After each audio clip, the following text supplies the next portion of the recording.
dam has been completely destroyed. After breaching the first dam, the water continued downstream in this canyon. The second dam is on the southern edge of the city. Video downstream shows the huge scale of water moving towards the city center. The dam was full and had not been emptied, so it was subjected to pressure and exploded. This was the reason why the torrent descended on us with such force. The height of this torrent was 12 meters, the equivalent of the height of a building. A window of rescue that is already closing fast, in a place where help has come far too late. Yusra al-Bagir, Sky News. Now is Salah Abulagassem from Islamic Relief. Thank you so much for joining us. It is an absolutely horrendous tragedy, this, and I just wonder that as the water recedes and more information is gathered, whether the news only continues really to get worse. It's a catastrophe. It's an absolute disaster. We're talking to our sources on the ground. Islamic Relief have partners that we're working with on the ground there in Libya. We have experience and lots of history in working in the area. And we can tell you categorically that this is a major humanitarian crisis. The messages that are coming out from the locals, from our contacts that we're talking to, is that the needs are huge. The needs are very varied. There are many, and unfortunately, firstly and most importantly, our thoughts and prayers are with all of those who've passed away. The death toll, the number is only going to rise. Currently, the numbers that are being reported are very conservative, unfortunately. And we know this for a fact. We know this from the local sources. It takes a while, unfortunately, for this information to pass through. Lots of telecommunication from Derna, the area that's been most badly affected, has been down due to the flooding. The situation will only become worse. The numbers and the death toll will only increase. And we're really appealing to the international community to understand. Push aside all the challenges. There are many in Libya, and this area specifically in the east of Libya has been neglected for a long time. We know that, we appreciate that, but we need to push that aside, and we need to understand that this is a humanitarian crisis. This requires international intervention. This requires everybody to come together and support the people that have been affected. Thousands of people are still missing, and we know now, unfortunately, because of the amount of time that they've been missing and because of the circumstances for them missing, because of the fact that the water's picked them up and taken them. Moving, flowing water, I've been involved in flood disaster relief previously in different countries. The amount of people that have been displaced, the numbers are unprecedented. The population itself of this area was around 200,000. Our anticipation, and we hope it isn't the case, that this death toll could quite easily and unfortunately double. So we're appealing to the international community to support organizations like ourselves who've got access, who are working locally through local partners, to be able to reach the people who are most in need, because the needs are huge. And do you think that's not happened so far? And is it because of political issues domestically that it hasn't happened, or what? I think for a variety of different challenges, it's been well documented that there has been a very slow response. And we all have to acknowledge that. But we have to move away from that acknowledgement and look at action now. And part of that action is for everybody to understand that this is a huge humanitarian crisis. It's the duty and responsibility of all of us, the international community, anyone and everyone everywhere, to stand up and say, we care about this. We know that the innocent people are suffering. We know that there's been a catastrophe, and we have to respond accordingly. And with that response, we need to ensure that there is a clear, safe passage for aid. It's happening, but it's a struggle. We need to ensure that the people locally get the support. They're empowered to be able to do what needs to be done.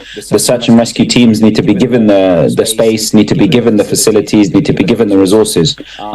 Look, it's a challenge. And we also need to understand that this isn't something that's going to change overnight. This catastrophe, the amount of damage, we're talking about more than 30% of the town being completely decimated by water. And what that means is that in months and years to come, there's a whole rebuilding process that's needed. And it's going to be something that needs support for a long time. So we need the commitment to be there. We need a generic understanding across the board that this crisis needs the support from everyone, all hands on deck, to ensure that the support can reach the people that need it. Well, thank you so much for joining us, Salah. We appreciate it, joining us from Islamic Relief. Much more as well to come on the Libya story throughout the show, including with the Libya representative of Chatham House later this hour. Meanwhile, we've got some breaking news that has just crossed domestic political news, and that's the date for the Tamworth by-election, which of course was Chris Pinch's seat. It's coming on Thursday, the 19th of October.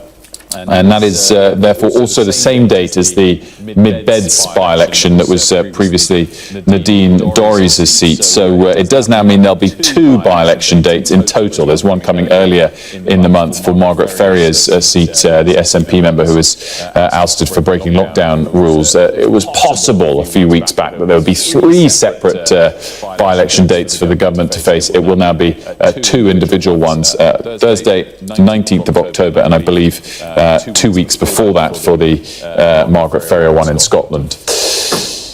You're watching Sky News today. Still to come, health bosses to meet in Downing Street. The Prime Minister set to hold talks over a winter remedy for the NHS. We'll also discuss why the number of school suspensions involving girls has risen at twice the national average. And NSYNC present Taylor Swift with one of her many awards at the MTV Music Awards last night. They reformed for that. It's too much. They're reforming for something else as well. We'll discuss.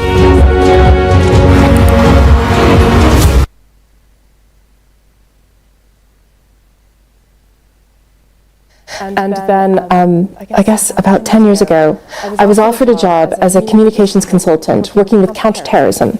It was just one of those things that happens. I used to be a crime reporter. Somebody knew I used to be a crime reporter, and they just thought I'd be able to handle the stress of dealing with something so tricky. And I ended up spending 5 years there, just not being a spy, but just meeting them, learning what they're up against, and trying to convince them to communicate to the public what they're doing. And the last part I never succeeded in, ever, which is why I know they're not going to talk about this. They're never going to tell us the truth about what's happening. We never get to know the truth, and that's why I'm fascinated by it, because all we can do is sort of guess about what's really happening. They don't really recruit per se. In fact, I knew quite a few people who wanted to be spies, mostly women, in fact, and it's one of the things that fascinates me and why I write. Is that just because of James Bond? I think, actually, it's almost the opposite. I think people are drawn to this world of secrecy. It's danger and excitement. You know it would never be dull. And also patriotism. Like, these are the things that I think bring people in.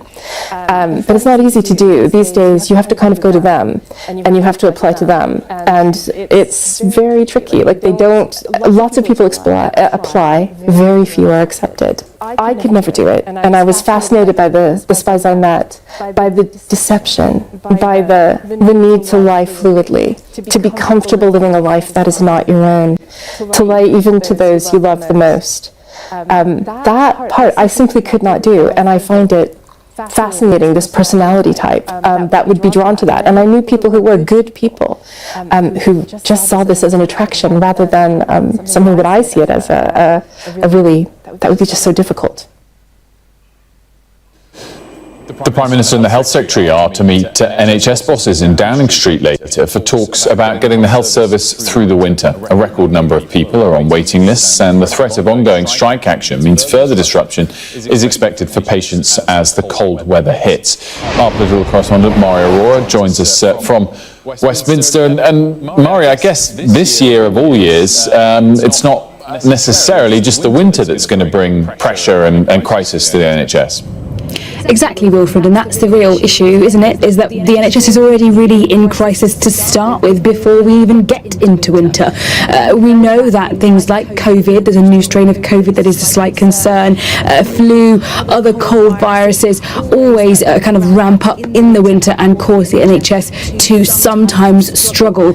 But I think, as you were saying, we know we've got so much kind of widespread NHS strike action underway we've had over the summer, but also even more. We know on the 2nd of October there's going to be consultants and junior doctor strike. That is also coinciding with the Conservative Party conference. Now that is going to put even more pressure on the NHS and really struggle to kind of reduce waiting lists. That is one of Rishi Sunak's 5 top pledges. Now, We know that Rishi Sunak and the Health Secretary Steve Barclay are going to be hosting these health experts and health leaders at Number 10 later today in the afternoon, and they're expected to discuss, as you were saying, winter preparedness for the NHS, so specifically about easing pressures on the NHS when it comes to improving care for patients, when it comes to increasing access to urgent and emergency care, as well as access to elective recovery services, and that all-important cutting of the NHS waiting lists. And there's a whole host of health experts that are expected to be attending this roundtable meeting this afternoon. So Amanda Pritchard, who is the boss of NHS England, but also representatives from the Royal College of GPs, the Royal College of Paediatrics and Child Health, Royal College of Emergency Medicine, the list goes on. Now, when it comes to NHS pressure, as we were just talking about those strikes, Maria Caulfield, Health Minister, was on the breakfast show this morning on Sky News, and she to an extent was trying to say that some of the economic downturn we heard this morning was in part due to strikes and NHS strikes affecting the UK's economic recovery. Labour were trying to say that they were absolutely not the case. That was scapegoating of NHS workers. But I think most people at home have this one key question, which is, can the NHS survive another winter with widespread NHS strikes? And to an extent, not can it just survive, but can it actually thrive? Can it really provide a quality service rather than a basic service where people are essentially it's only really emergency and those who need it absolutely at the utmost need? That is the question that people want answering from the government. Mari, thank you so much for that, and there will be some answers provided, or at least there should be, at Prime Minister's Questions today, albeit we always know there's a little bit of toing and froing as opposed to specifically answering of questions. Anyway, you get my point. Prime Minister's Questions at 12 o'clock today, live here on Sky News, as always, with excellent analysis immediately afterwards. Now, quick look at the weather. Warm memories wherever you go. The weather, sponsored by Qatar Airways.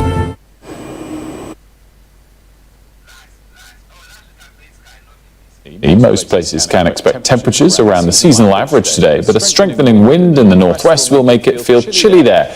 England and Wales will have a mainly fine afternoon, with southeast England brightening up, but the far north will cloud over later. Elsewhere, Scotland and the south and east of Ireland will turn wet and windy, although the rain will be mostly light and patchy over eastern Scotland.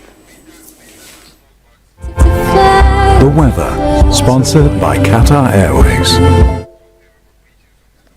You're watching Sky News today, where we discussed earlier the significance of the Kim Jong-un and Putin meeting for diplomacy. We'll discuss what it means for the war on the ground in Ukraine next, as well as the latest on an attack on Sevastopol. Michael Clark joins me next.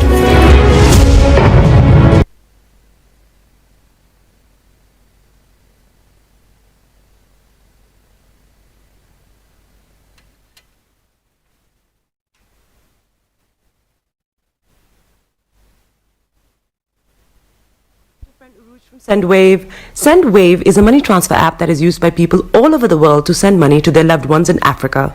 With SendWave, you can send money to Ghana, Nigeria, Kenya, Uganda, and Tanzania. And the best part is, SendWave is absolutely commission-free. Our exchange rates are excellent. You can see for yourself by checking them out on our website. So how do you use SendWave? SendWave is an app that you can download onto your phone from the App Store or Google Play Store. The app is free to download. After downloading it, just open the app and enter your name, email, and phone number. That's it. You're good to go. Make sure you use the promo code SR. S for Starr, R for Radio. This promo code will give you £5 free credit to send to Africa on your first transaction. Your money will be delivered to your recipient within seconds. Feel free to call me on 0749 7377 647 at any time. I'll be happy to tell you all about SendWave and help you in any way I can. Remember to use the promo code SR for £5 free credit. Medasse. Hi everyone, it's your girl BB Clement, the author of How to Go From Employee to Entrepreneur and the host of your weekly business show, BB Means Business, the show where we discuss everything you ever wanted to know about business but you were afraid to ask. How do I start my business? How do I raise the finance? How do I grow my business? Where am I going to find my customers? Join me every Tuesday at 1:30 p.m. on Star Radio UK to get all the information and tips that you need to become a successful entrepreneur and become financially free. Remember, don't let life dictate to you. Rather, put your signature on life.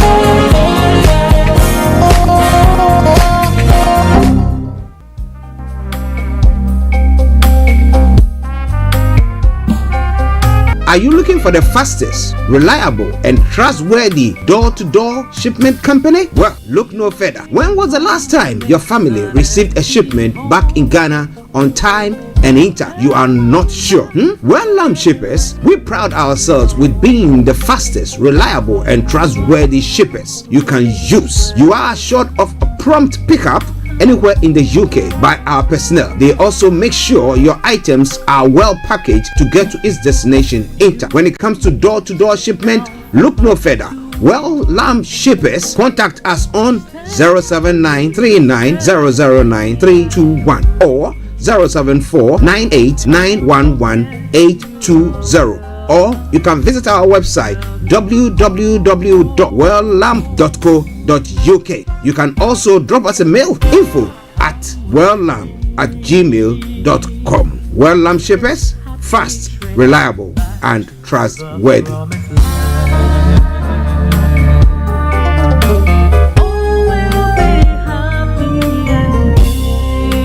Hi there. Are you dreaming of owning your own house in Ghana? Then you will need a well-documented piece of land that is free from troubles.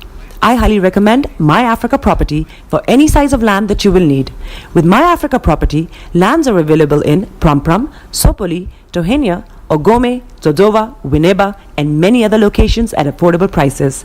These locations are about an hour away from the airport, only 35 minutes from the motorway, 10 minutes drive from Central University College, 10 minutes drive to the beach, and close to Pram Senior High School and Ghana Men's Soccer Center of Excellence.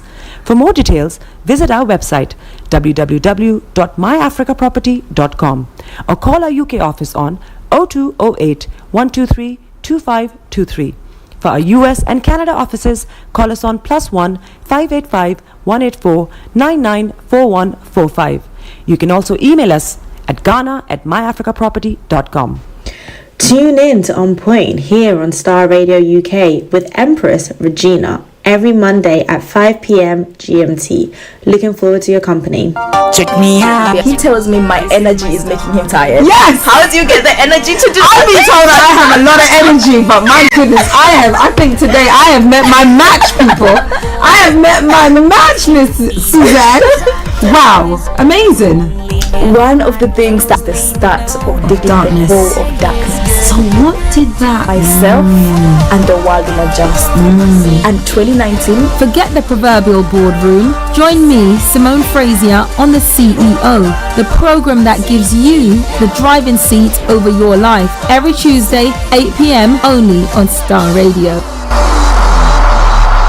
Getting onto the property ladder has never been easy until now. Join us this and every Thursday from 7 p.m. to 8:30 p.m. live on the Property Hour show on Starr Radio UK, where we talk to mortgage brokers, property developers, estate agents, landlord, tenant, property consultants on how to invest or get into the property business and make money. You can't afford to miss this. The Property Hour show is your best source into the property industry. Hi guys, this is your friend Uruj from SendWave. SendWave is a money transfer app that is used by people all over the world to send money to their loved ones in Africa.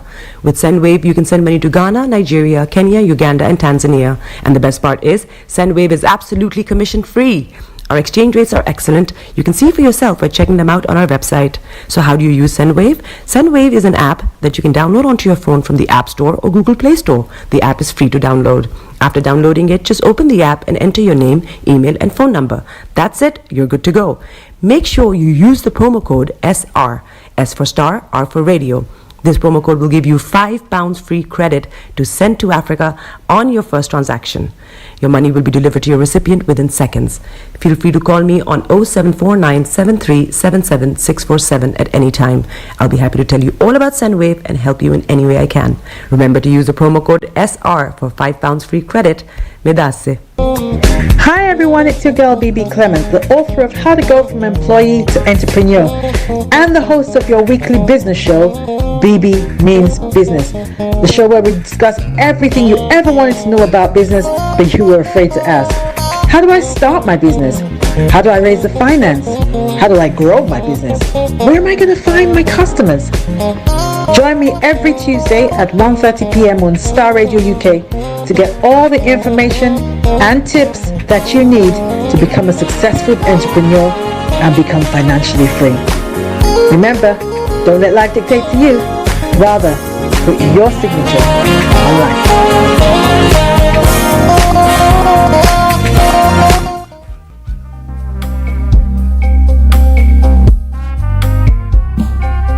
Are you looking for the fastest, reliable, and trustworthy door-to-door shipment company? Well, look no further. When was the last time your family received a shipment back in Ghana on time and in time? You are not sure? Well, shippers, we pride ourselves with being the fastest, reliable, and trustworthy shippers you can use. You are assured of a prompt pickup anywhere in the UK by our personnel. They also make sure your items are well packaged to get to its destination in time. When it comes to door-to-door shipment, look no further.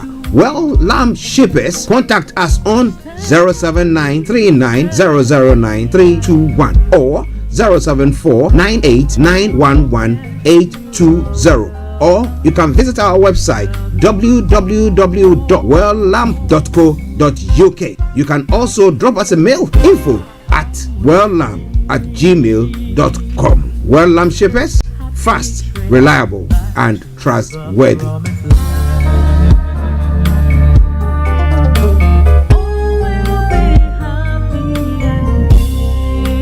Hi there. Are you dreaming of owning your own house in Ghana? Then you will need a well-documented piece of land that is free from troubles. I highly recommend My Africa Property for any size of land that you will need. With My Africa Property, lands are available in Prampram, Sopoli, Tohenia, Ogome, Dodova, Winneba, and many other locations at affordable prices. These locations are about an hour away from the airport, only 35 minutes from the motorway, 10 minutes drive from Central University College, 10 minutes drive to the beach, and close to Prampram Senior High School and Ghana Men's Soccer Center of Excellence. For more details, visit our website www.myafricaproperty.com or call our UK office on 0208 123 2523. For our US and Canada offices, call us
This is Starr Radio UK.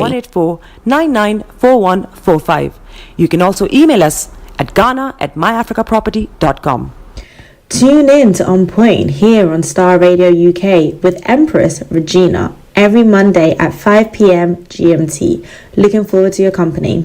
Check me out. He tells me my energy is making him tired. Yes! How do you get the energy to do I've been told that I have a lot of energy, but my goodness, I think today I have met my match, people. I have met my match, Miss Suzanne. Wow, amazing. One of the things that's the start of the darkness. Of darkness. So what did that? Myself and the world will adjust. And 2019. Forget the proverbial boardroom. Join me, Simone Frazier, on the CEO, the program that gives you the driving seat over your life. Every Tuesday, 8 p.m. only on Starr Radio. Getting onto the property ladder has never been easy until now. Join us this and every Thursday from 7 p.m. to 8:30 p.m. live on the Property Hour Show on Starr Radio UK, where we talk to mortgage brokers, property developers, estate agents, landlord, tenant, property consultants on how to invest or get into the property business and make money. You can't afford to miss this. The Property Hour Show is your best source into the property industry. Hi guys, this is your friend Uruj from SendWave. SendWave is a money transfer app that is used by people all over the world to send money to their loved ones in Africa. With SendWave, you can send money to Ghana, Nigeria, Kenya, Uganda, and Tanzania. And the best part is, SendWave is absolutely commission-free. Our exchange rates are excellent. You can see for yourself by checking them out on our website. So how do you use SendWave? SendWave is an app that you can download onto your phone from the App Store or Google Play Store. The app is free to download. After downloading it, just open the app and enter your name, email, and phone number. That's it. You're good to go. Make sure you use the promo code SR, S for Star, R for Radio. This promo code will give you £5 free credit to send to Africa on your first transaction. Your money will be delivered to your recipient within seconds. Feel free to call me on 0749 7377 647 at any time. I'll be happy to tell you all about SendWave and help you in any way I can. Remember to use the promo code SR for £5 free credit. Medasse.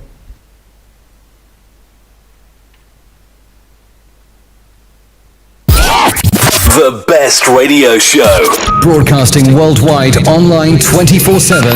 All around the world. In your car. At work. At home. On your smartphone. This is Starr Radio UK. Are you ready to turn it up? 10, 9, 8, 7, 6, 5, 4, 3, 2, 1. Oh, your heart is aching. Smile even though it's breaking. When there are clouds in the sky, you get by. If you smile through your fear and sorrow, smile and maybe tomorrow you find that life is still worthwhile if you just smile. Hey, this is Archie and you are listening to Starr Radio UK and The Morning Show.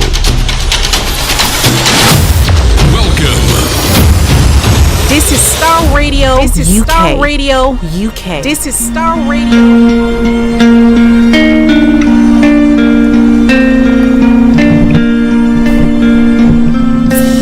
Love for you runs deep. All of you makes my heart beat. You make a doubt they fade. Jesus, and that's what makes you great. Okay, let me say massive good morning, good afternoon, good evening, good dawn to you wherever you might be on planet Earth and those of you on other planets as well. We want to salute each and every one of you and once again say welcome to the Wednesday edition of the morning show. Today is the 13th day of September the year 2023 with the time now 10:46 from the hearts of London. And I remain yours sincerely, the one and only. This is the morning show with Archie. So from From now till 12 o'clock, when I bring the program, I'll take you straight to the House of Parliament for the Prime Minister's question time. I'm going to be a captain, so wherever you are and whatever you're doing, don't touch the dial. Continue to stay tuned, and we're going to be bringing you the best in everything that you need to know, as we say on this platform, from archaeology to zoology, from Accra to Zanzibar. It's making the headlines. I promise you one thing for sure, I'm going to touch on it. But let me say good morning to my team this morning, Mr. Olayomi Koiki, my colleague and co-presenter, and Mr. Francis Guy, my able producer. We're working behind the scenes, and that's why there was a bit of a delay in the starting. But hey, you know what? We always have to make sure that your flight is in good mood, your engineers are working so that you don't crash, right? But let me say good morning to Felix all the way in Aberdeen as well. Kojodi, good morning to you. Anthony Dedeji, good morning. Ulakunle, good morning. Aziz, Bishop Adeshina, Pastor Mo, Pastor Emmanuel Chidi, all the men of God in the house, I salute you.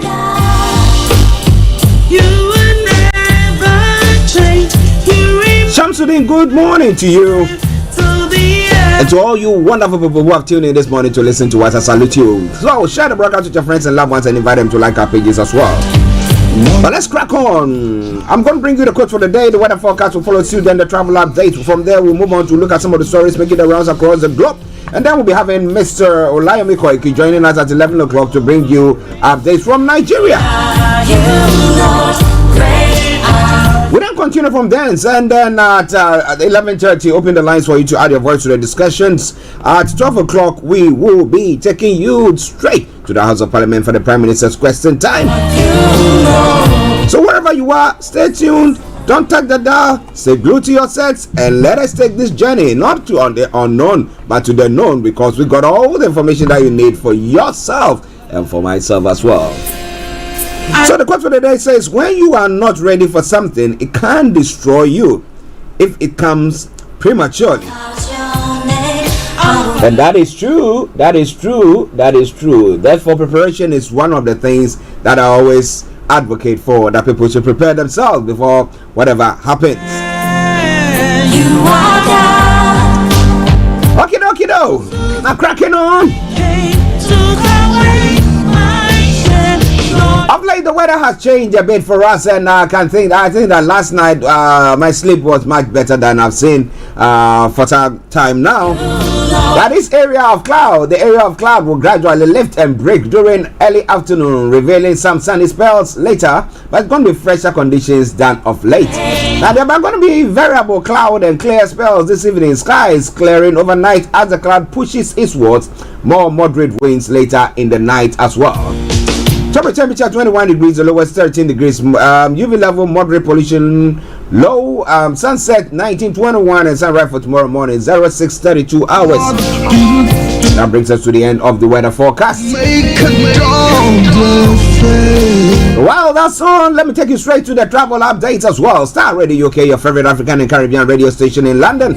Now, A316, A40 and Central London red routes. If you can avoid it, because A316 have got severe delays. The others have got serious delays.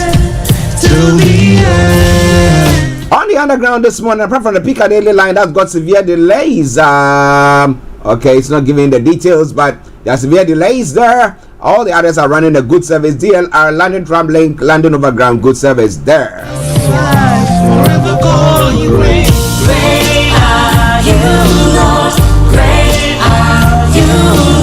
But keep your eyes on the roads, as we keep you navigated. I promise our born. The Starr Radio Travel Update that comes to you every weekday from 10:40. The River Bus is running a good service. The London Cable Car, a good service there as well. That takes us straight to the final segment of the travel updates. Greater Anglia, Southwestern Railway and Thameslink are all running minor delays. Northern Rail special service. That aside, all the others have got good service. And that is where I will say it once again. Say it loud. Yes. Good morning, good afternoon, good evening, good dawn to you, wherever you might be on planet Earth. Enjoy your commute for today. But you know what? Continue to keep those eyes on the roads. Getting onto the property ladder has never been easy until now. Join us this and every Thursday from 7 p.m. to 8:30 p.m. live on the Property Hour show on Star Radio UK, where we talk to mortgage brokers, property developers, estate agents, landlord, tenant, property consultants on how to invest or get into the property business and make money. You can't afford to miss this. The Property Hour show is your best source into the property industry. Welcome back to the program, Star Radio UK, your favorite African and Caribbean radio station in London, the Wednesday edition of the morning show. I remain yours sincerely, the one and only Archie. Now, when it comes to some of the stories I'm going to be looking at, when it comes to Nigeria, yes, post-subsidy talks. Now, Labour threatens indefinite strike, gives 1 week ultimatum. Well, the president forgave them because they were citing them for contempt. But now they decided, you know what, we still think that we have to go on. Nigeria to start clearing goods from Cotonou ports. That's what the customs are saying. Well, that would be good for them as well. And then Shatima to represent Tinubu at G77 summit in Cuba. Now, Vice President Kashim Shatima on Wednesday departed Nigeria to represent President Bola Tinubu at the G77 plus China Leaders Summit in Havana, Cuba. Well, they're going for lots of, there's lots of, alignment going on there, you know. NEMA issues flood alert to 13 states, 50 communities as well. Well, we're seeing floods. What we saw in Libya for the past few days and the devastation that is taking place. They're talking about up to about 10,000 people who are missing, apart from the 200 or 2,000 who are dead already. It's quite a worrying one. So we hope that you adhere to it. Mohbad was born on June 6, 1966. It's talking about Afrobeat star Mohbad, who is died age 27. We say that may his soul rest in perfect peace. Now, NSCDC arrests 10 suspects of oil theft in pounds over 28,000 liters of diesel. How were they doing it? They're siphoning. What about the big ships? Have you forgotten about them? They are the big hooks. Go after the big ships and leave these little ones. You can come after them later on when you are finished with the big ships. The big ones. Yeah? Okay. Listen to Star Radio UK. Now moving on straight to some of the other stories making the rounds there. Let me bring that your way as well. In other part of Africa as well, what have we got there?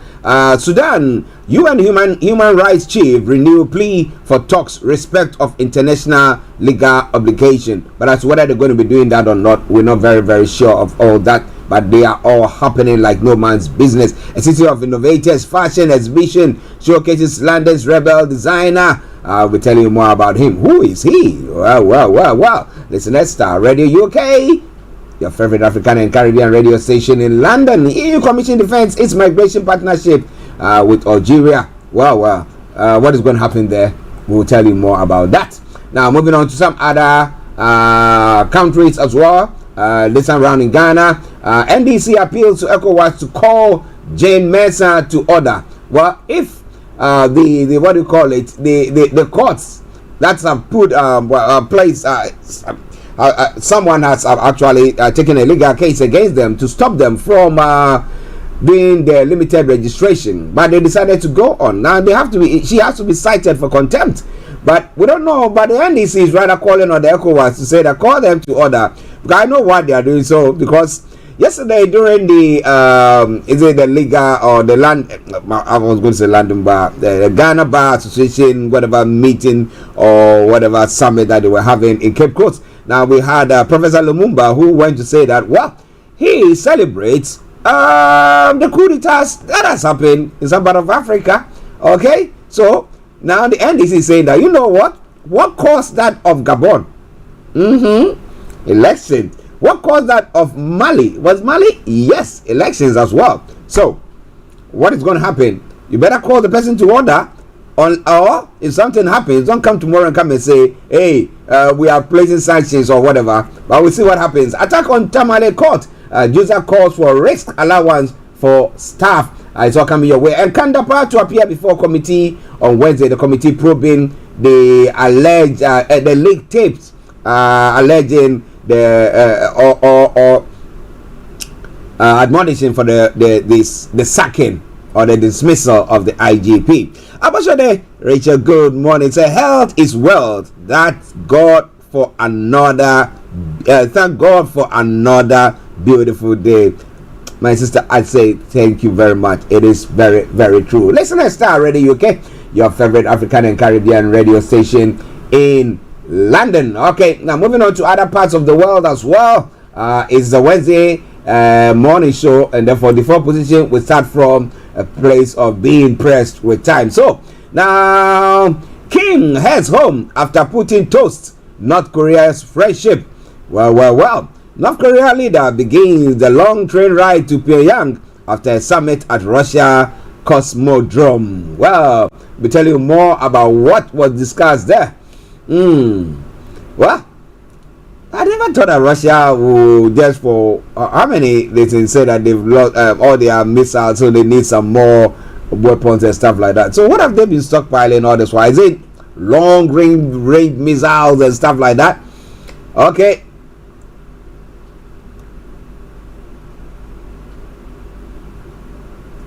Okay, now let's move on to what is happening here in the UK. There are some other interesting stories that the cannabis climb down misled NHS patients. Campaigners are saying fewer than 5 patients have been prescribed whole cannabis medicine despite it becoming legal in 2018. Now, strikes and wet weather causes UK economy to shrink.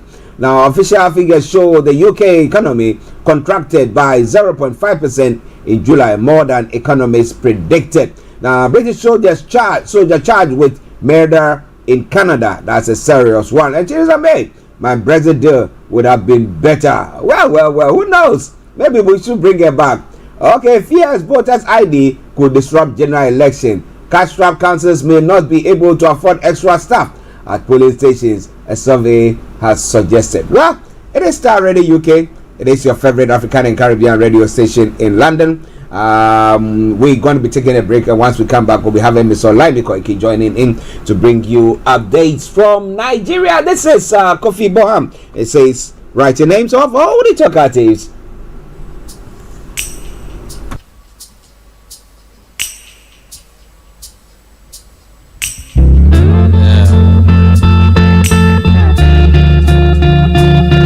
It's like my favorite song on this album, y'all.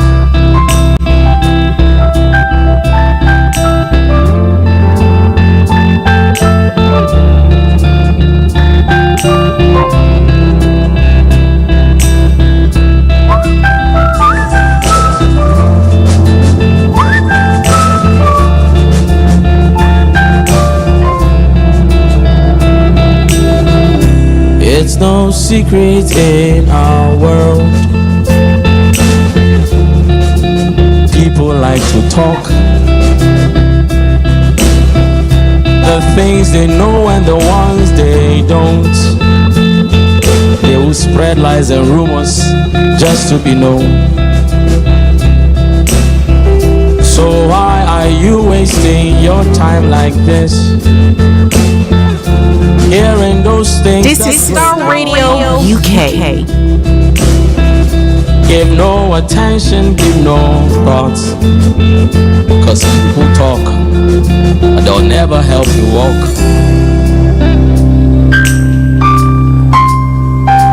So whenever they speak, look up and you will see a broken pencil. This is Starr Radio UK. Broadcasting worldwide, online 24/7.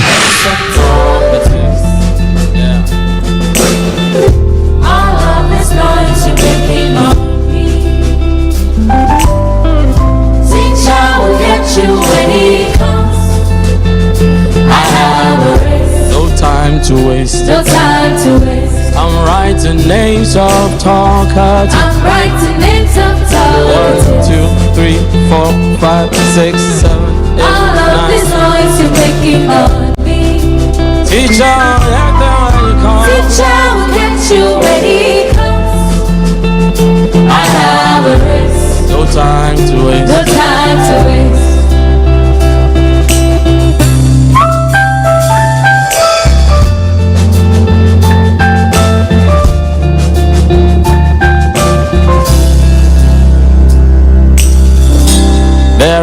many voices in this life, and to be honest, many are not nice.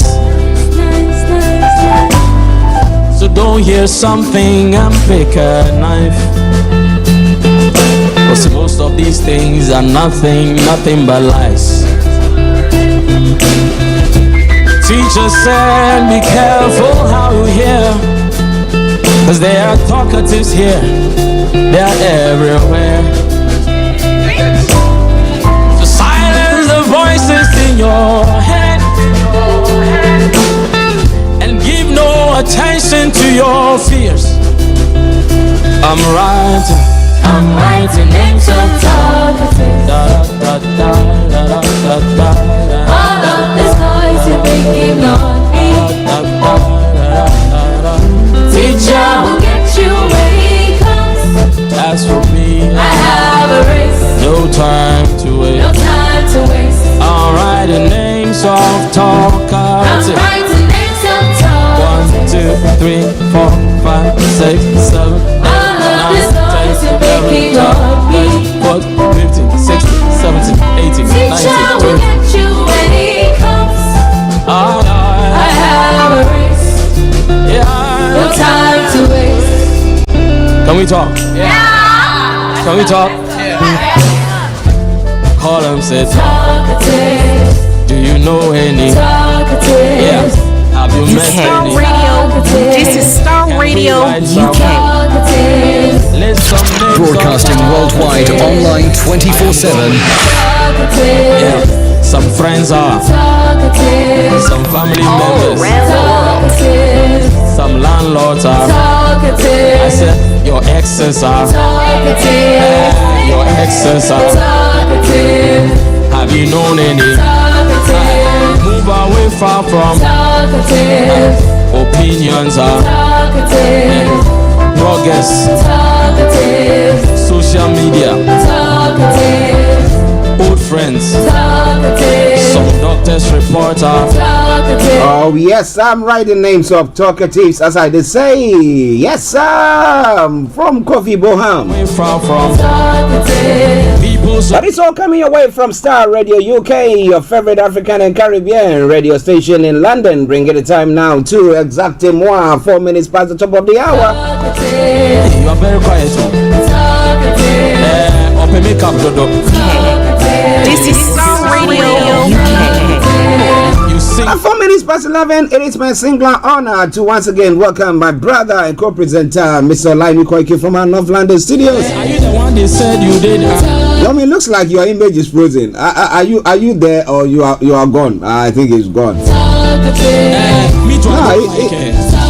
Okay, he's gone. He'll be back. Move away from. Run away from. Keep some distance. Writing names of talkatives, anything that seems to be challenging you, anything that seems that not to be giving way for your progress, you write the names down and you as much as you can run away from them. Teacher will get you when he comes. As for me, no time to waste. No time to waste. I'll write the names of talkatives. I'm writing names of talkatives. 1, 2, 3, 4, 5, 6, 7, 8, 9, 10. Hey, just bear with us whilst we have we do our best to connect Mr. Olayomi Koiki. Teacher will get you when he comes. So continue to enjoy the music whilst we wait for Yomi to join in. Time to waste. Can we talk? Yeah. Can we talk? Call him, say talkative. This is Starr Radio UK. Yeah. Have you met any? This is Starr Radio UK. List some names of talkatives. I am going now. Yeah. Some friends are, some family members, some landlords are. I said your exes are, your exes are. Have you known any? Move away far from opinions are, bloggers, social media, friends. Okay, so it says move away from talkatives. Some symptoms. Those who don't wish you to progress. Addictions are. Those whose aim and their ambition is to ground you, marginalize you. You are too fast. And make sure that you don't go nowhere. Pastor Radio UK, we are not like that. We're here to make sure that you go somewhere. You are very quiet. And therefore, it's my singular honor once again to introduce my colleague and co-presenter, Mr. Olayomi Koiki, to you this morning, all the way in our North London studios. And I'm saying, Yomi, good morning. Well, a very bright good morning to you, Mr. Archie. Good morning to our listeners and viewers around the globe. And welcome once again to the finest African and Caribbean radio station in London, the Wednesday edition, as we kickstart again another mid-week, as we are just saying. Yes. How are you doing? How is the family? Well, it's a bit windy outside this morning while I was out there. But as we can say, the family are doing very well. We're grateful. Okay, good. We thank God. We're all doing well, and let's crack on. Now, interestingly, you have a picture of you, I say of you, I don't know if you are the president and the Labour, yes, and the NLC executives. Now, but post-subsidy talks, Labour threatens indefinite strike and gives 1 week ultimatum. Now, remember that when Labour decided to embark on a strike and then the government took them to court, so they were being cited for contempt. We were thinking that we were going to imprison them. We know DSS will come with their sword. But fortunately or unfortunately, President, I think they decided to just quash it and let sleeping dogs lie. But it looks like they're thinking that whatever their desires were have not been met. And therefore, I'm saying that we need to talk about this. If not, we're giving you just a 1 week ultimatum and we're back on a strike. Yomi, tell us more. Well, you can't give, a bag of rice to 12 people. 100 million naira to each lawmaker is an insult, according to the Labour that seems now to be saying that they would have to. Remember, we told you that the Nigerian Labour Congress has not been the Nigerian Labour Congress that we know in the past. And maybe because they're just trying to walk in the 21st century. But it seems again that there might be a Labour bringing out an indefinite strike. We have seen 2-day strike last week. We have seen 1-day strike since they came into the new administration. But this time around, they are now giving a 1 week ultimatum. It seems that the president might have to either prepare to complete this before he travels to the United Nations General Assembly. We know that the vice president is en route to Cuba for the G77 as we speak right now. Barely 1 week after leading a 2-day nation-warning strike, the organized labor yesterday have now threatened to begin an indefinite strike should the federal government of President Bola Ahmed Tinubu fail to meet its demand at the end of a 21-day ultimatum, which will expire in just approximately a week from today. So this time next week, if there is not a kind of another roundtable discussion between the federal government and the NLC, the worker union said the proposed strike was necessary following the failure of the federal government to provide the palliative to assuage the Nigerians' hardship as a result of the fuel subsidy. Starr Radio UK, I'll come back again to you in the studio, Mr. Archie. Well, listen, it's quite an interesting one there. Will the government call it a bluff and say, well, whatever they want to do, they can continue to do it, that they don't give a hoot about it? Or are they going to say that, you know what, we have to hack into them before the president travels? Because with everything that is happening from across the continent, we see when people are so much pressed, well, they have the military and we have some people coming in and say, we want this person out, but the president and his spokespersons have gone on to say that, look, Tinubu is doing everything. Even we have the president of the United States of America, Joe Biden, saying that Tinubu was,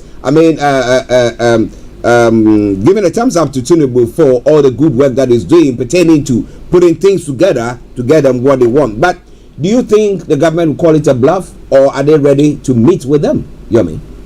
I don't think Tinubu is really calling them a bluff, because it's a government that says it wants to listen and work, with the, especially, some of these TUC, the Nigerian Labour Congress, and which has been taking place, since the government resumption on the May 29th. But what we have seen is that it seems that the palliative issue is not yet being fully put in place. Maybe the president might be having some kind of meetings with them so that the lapse of the week would not eventually throw the country into where investors that the president is still trying to convince to come into the country would not be affected. We know that the president returned back from the G20 summit in India, had a working visit to United Arab Emirates in Abu Dhabi.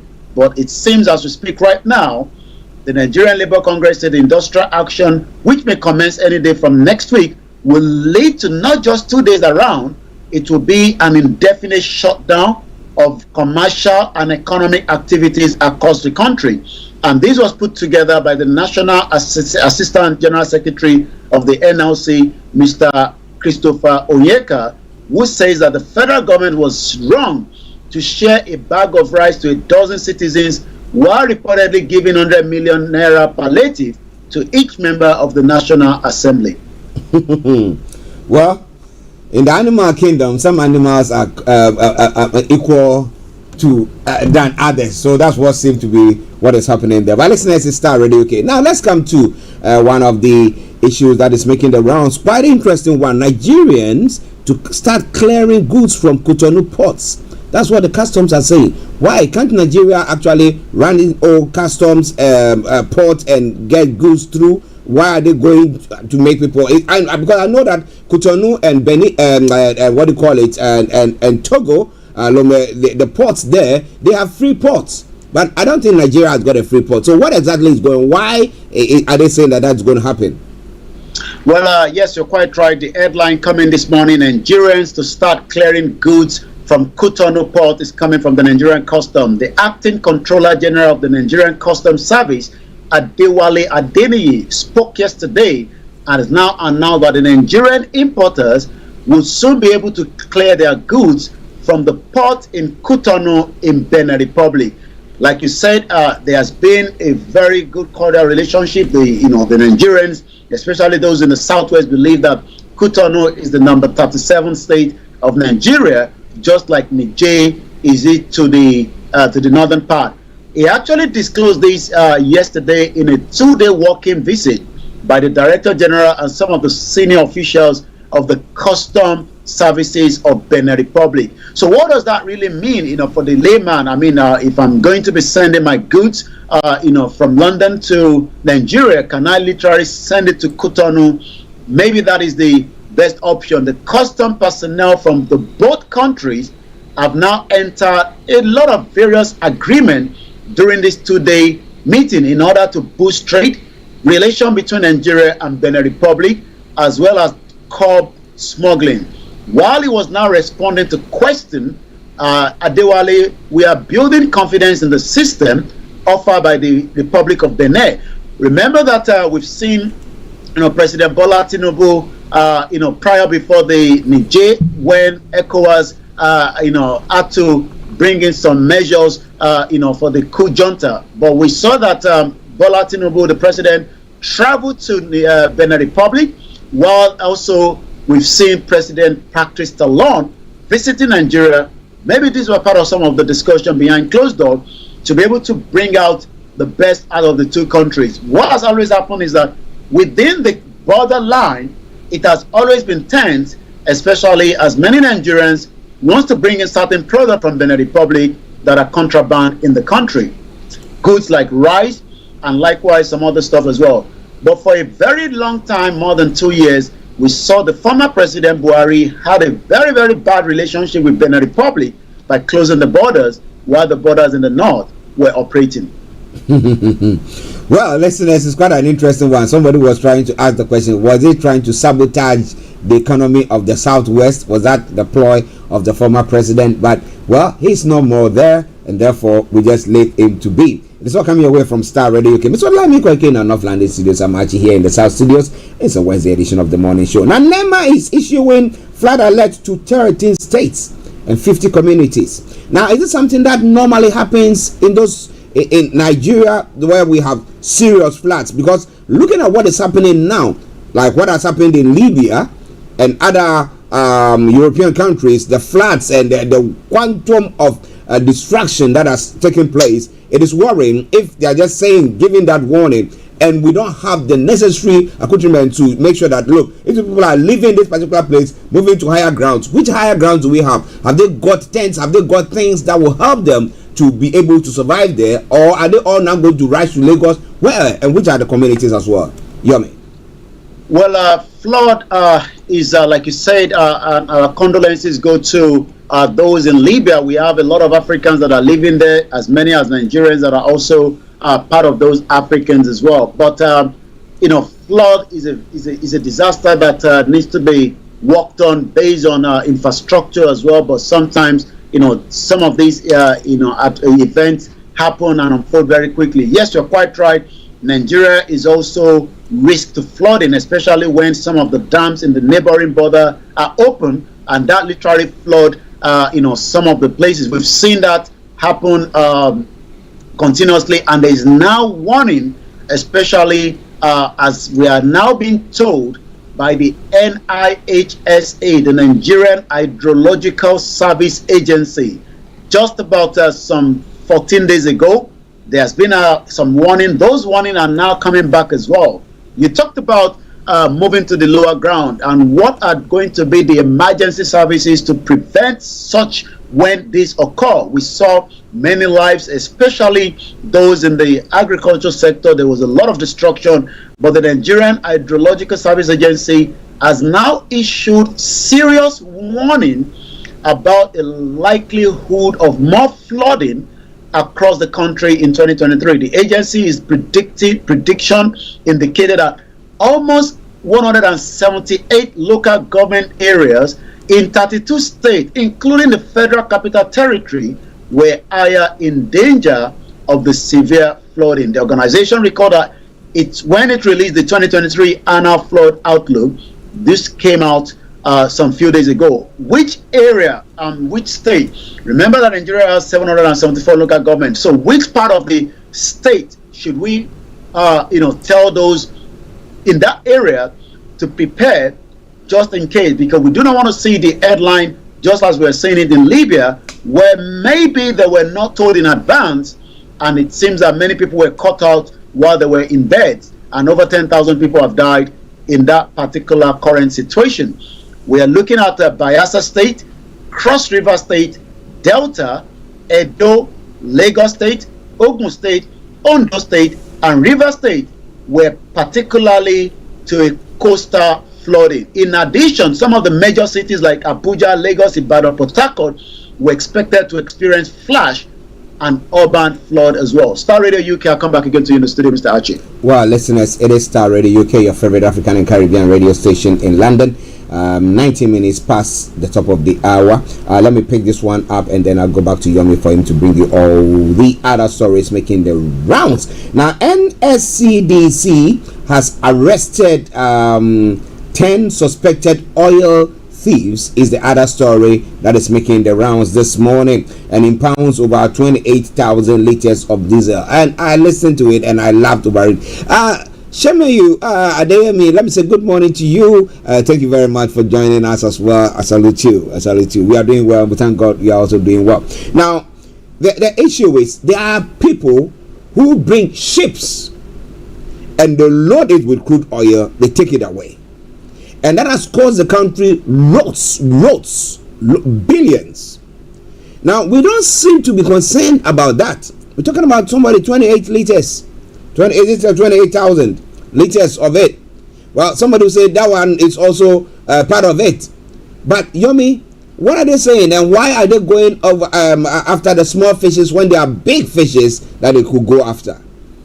Well, you don't leave any small fish because the small fish might end up becoming big, and maybe that has been, the problem, for a very long time in Nigeria. We've left things, and it has become a big problem, and that has become something that is affecting communities. I mean, we're talking about the river line.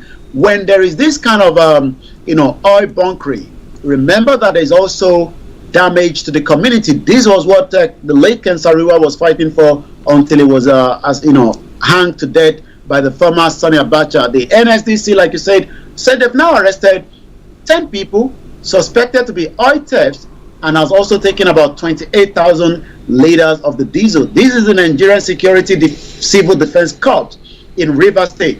We know that Rivers State has good amount of crude oil. The question is, what can be done, to leverage and pull the resources out of the money coming out of the crude oil, so that more innocent lives are not destroyed, especially in the riverine area as well. The command also says that 9 vehicles landed with illegal refinery petroleum products have been concealed in a cellophane bags, and then seized about 28,000 liters of illegal refined as well. Let's look at those involved. The 10 suspects include a second-time offender, Chinedu Michael, who was granted bail 2 months ago after he was arrested for the same offense. Remember also that about a few months ago, just before this present administration was coming in, there was a video in circulation where a custom officer kept on saying that, I'm not going to allow tankers to travel out of the offshore of Nigeria, from the boundary to another state. But it seems that till today, things have not yet been resolved. How much more can be done to curb oil theft, so that loss of lives and also millions of people that should be working in the riverine area, those sector has been destroyed. The government has a lot of work to do, but it seems that parading the suspect at the command headquarters in River State, the commandant, Darcy, noted that the suspects were apprehended at the various locations across the state. Okay. Well, if, like you said, we need to catch the small fishes before they grow up to become big fish, big whales, and then they will be destroying lots of things. We hope that they are doing so, and they will not spare anyone. Listen, as a Star Radio UK, 11:23, and I'll leave Yomi to bring us the rest of the stories that is making the rounds and all that's happening on the social media platform. Over to you, Yomi. Yeah, we're just gonna go straight into it, because later on at 1800 hours, 6 p.m. local time, we will focus back again on the NLC. If this time around the government will finalize a conclusion to the NLC, and they also will be talking about some of the outcome from the G20 and the stopover from the government at the United Arab Emirates. But for now, ITF tells the northern governors to prioritize youth empowerment. This morning I was having some kind of discussion, and I was talking about education. We need that education, we need the apprentice, but it seems that the ITF has now urged governors of the 19 northern states to prioritize youth development through skills acquisition programs. We've seen as many of most of these northern states where we have a lot of almajiris, children that are roaming around the street, without mothers, without fathers, and they're now becoming a burden to the society as well. The Director General of the Industrial Training Fund, Joseph Ari, has urged governors of the 19 northern states to think about the youth development through skills and also acquisition programs. So let's go straight into one or more two headlines, and then we go to what is happening on the social media. Yes, another young artist. Very sad news, as that was coming out yesterday evening when the news filtered out from Nigeria that the Afro star Mohbad died at 27 years old. Do we know the cause of the death? Not currently, as we can say, but what we can confirm that he died yesterday evening at the age of 27. May so rest in perfect peace. Is known as is a rapper, but full name is Olamide Gbenga, also known as Olamide, took to the performance platform to mourn these young. The name is actually not Olamide. We're talking about Akibi Abiola, better known as Bella Shodo. But again, born in 1996. You might wonder what could have gone wrong, and what could have been the cause of the death to this rapper. It's not going to be the young rapper that have died in Nigeria. I remember that Green also died some few years back. It was the best Nigerian rapper of the time. But again, he died at a very young age. Oladapo Olaitan Olanipekun, also known as Da Green, was born in 1984. And you can look at the age difference. You could tell that these were young Nigerians that have been doing well in the music industry. But we hope it has nothing to do with drugs, as some have been saying. Let's come back again out and talk about some of the other headline out there. It seems that Nigerians might be having access to the Nigerian passport. 60,000 Nigerian passport backlogged in 4 days. When we came on board, the passport crisis was an embarrassment. Just as it is in UK, many Nigerians find it very difficult. I remember a few times we've been at the Nigerian High Commission, and each time I passes through there are so many Nigerians that continue to lament and complain. We know that the Nigerian government have recalled all the ambassadors back to Nigeria, apart from those representing Nigeria at the United Nations, so that they can prepare ahead for the President first United Nations General Assembly later on this month. The Minister of Interior, Olubunmi Tunji Ojo, says that the Nigerian Immigration Services, NIS, has cleared the passport backlog of almost 60,000 within the 4 days. He also said this yesterday in Abuja when he received the Minister of Humanitarian Affairs and Poverty Elevation, Betty Edu, on a courtesy call. When we came on board, the passport crisis was an embarrassment, and we said it cannot continue. A statement from the minister's spokesman, Alao Babatunde, quoted. So we will continue to monitor that, and we hope that many Nigerians that are still trying to get their passport for so many reasons, especially those outside Nigeria, and those in Nigeria, will be able to have access to those passports, and we will continue to monitor that as well. As we now go straight into some of what is trending on the social media this morning, we take one. The Nigerian police is now working with land grabbers to detain innocent residents. Ogun House of Assembly has now petitioned the Inspector General of Police. You might wonder why police are working, hand in hand with those that have managed to buy land, but it seems that everything goes in Nigeria, especially if you know certain set of people, you might use that to oppress others as well, and that has been going on. Not today, it has been going on, especially when you buy a land. Land is one of the biggest problems, and that is something that many Nigerians have to do their own due diligence before buying those land. But the assembly has accused police of making illegal arrests, detain of innocent residents of the state on the trump-up charges in conniving with land grabbers in the state. So the Ogun State House of Assembly has accused the police in the statement of conniving with land grabbers. Imagine if the police is conniving with land grabbers, you might as well think what could be the problem. So Kayode Egbe Tokun, the IG, would have to look into this issue. At 11:29, because of our very, very time constraint, as we have to go to the PMQ later on. Let's see what is trending this morning on the social media. I've seen again irate youth asking for money before they can bury Mohab in the Kurudu. This is we're still talking about a dead man, and it seems that some are asking for money before he's going to be buried. It seems that there is no respect even for the dead, and you can think of those that are still alive as well. So again, let's touch on some of the other stories that is happening as well. Once again, this is still the finest African and Caribbean radio station in London. So what actually is trending this morning? I don't know why Satan is trending in Nigeria. We know that Satan is not something you want to come across, but it seems that Satan is actually trending in Nigeria. Let's see what more is trending. Kuton is trending, and that has got to do with one of the headlines that Cotonou Port will be used as well. Olubunmi Tunji Ojo, we talked about the Nigerian passport. Hashtag Free Nnamdi Kanu is also trending. Also, arrest Peter Obi. I don't know why that is trending, but we know that the Chicago State University is trending because they are now going to offer a Yoruba program at that particular university as well.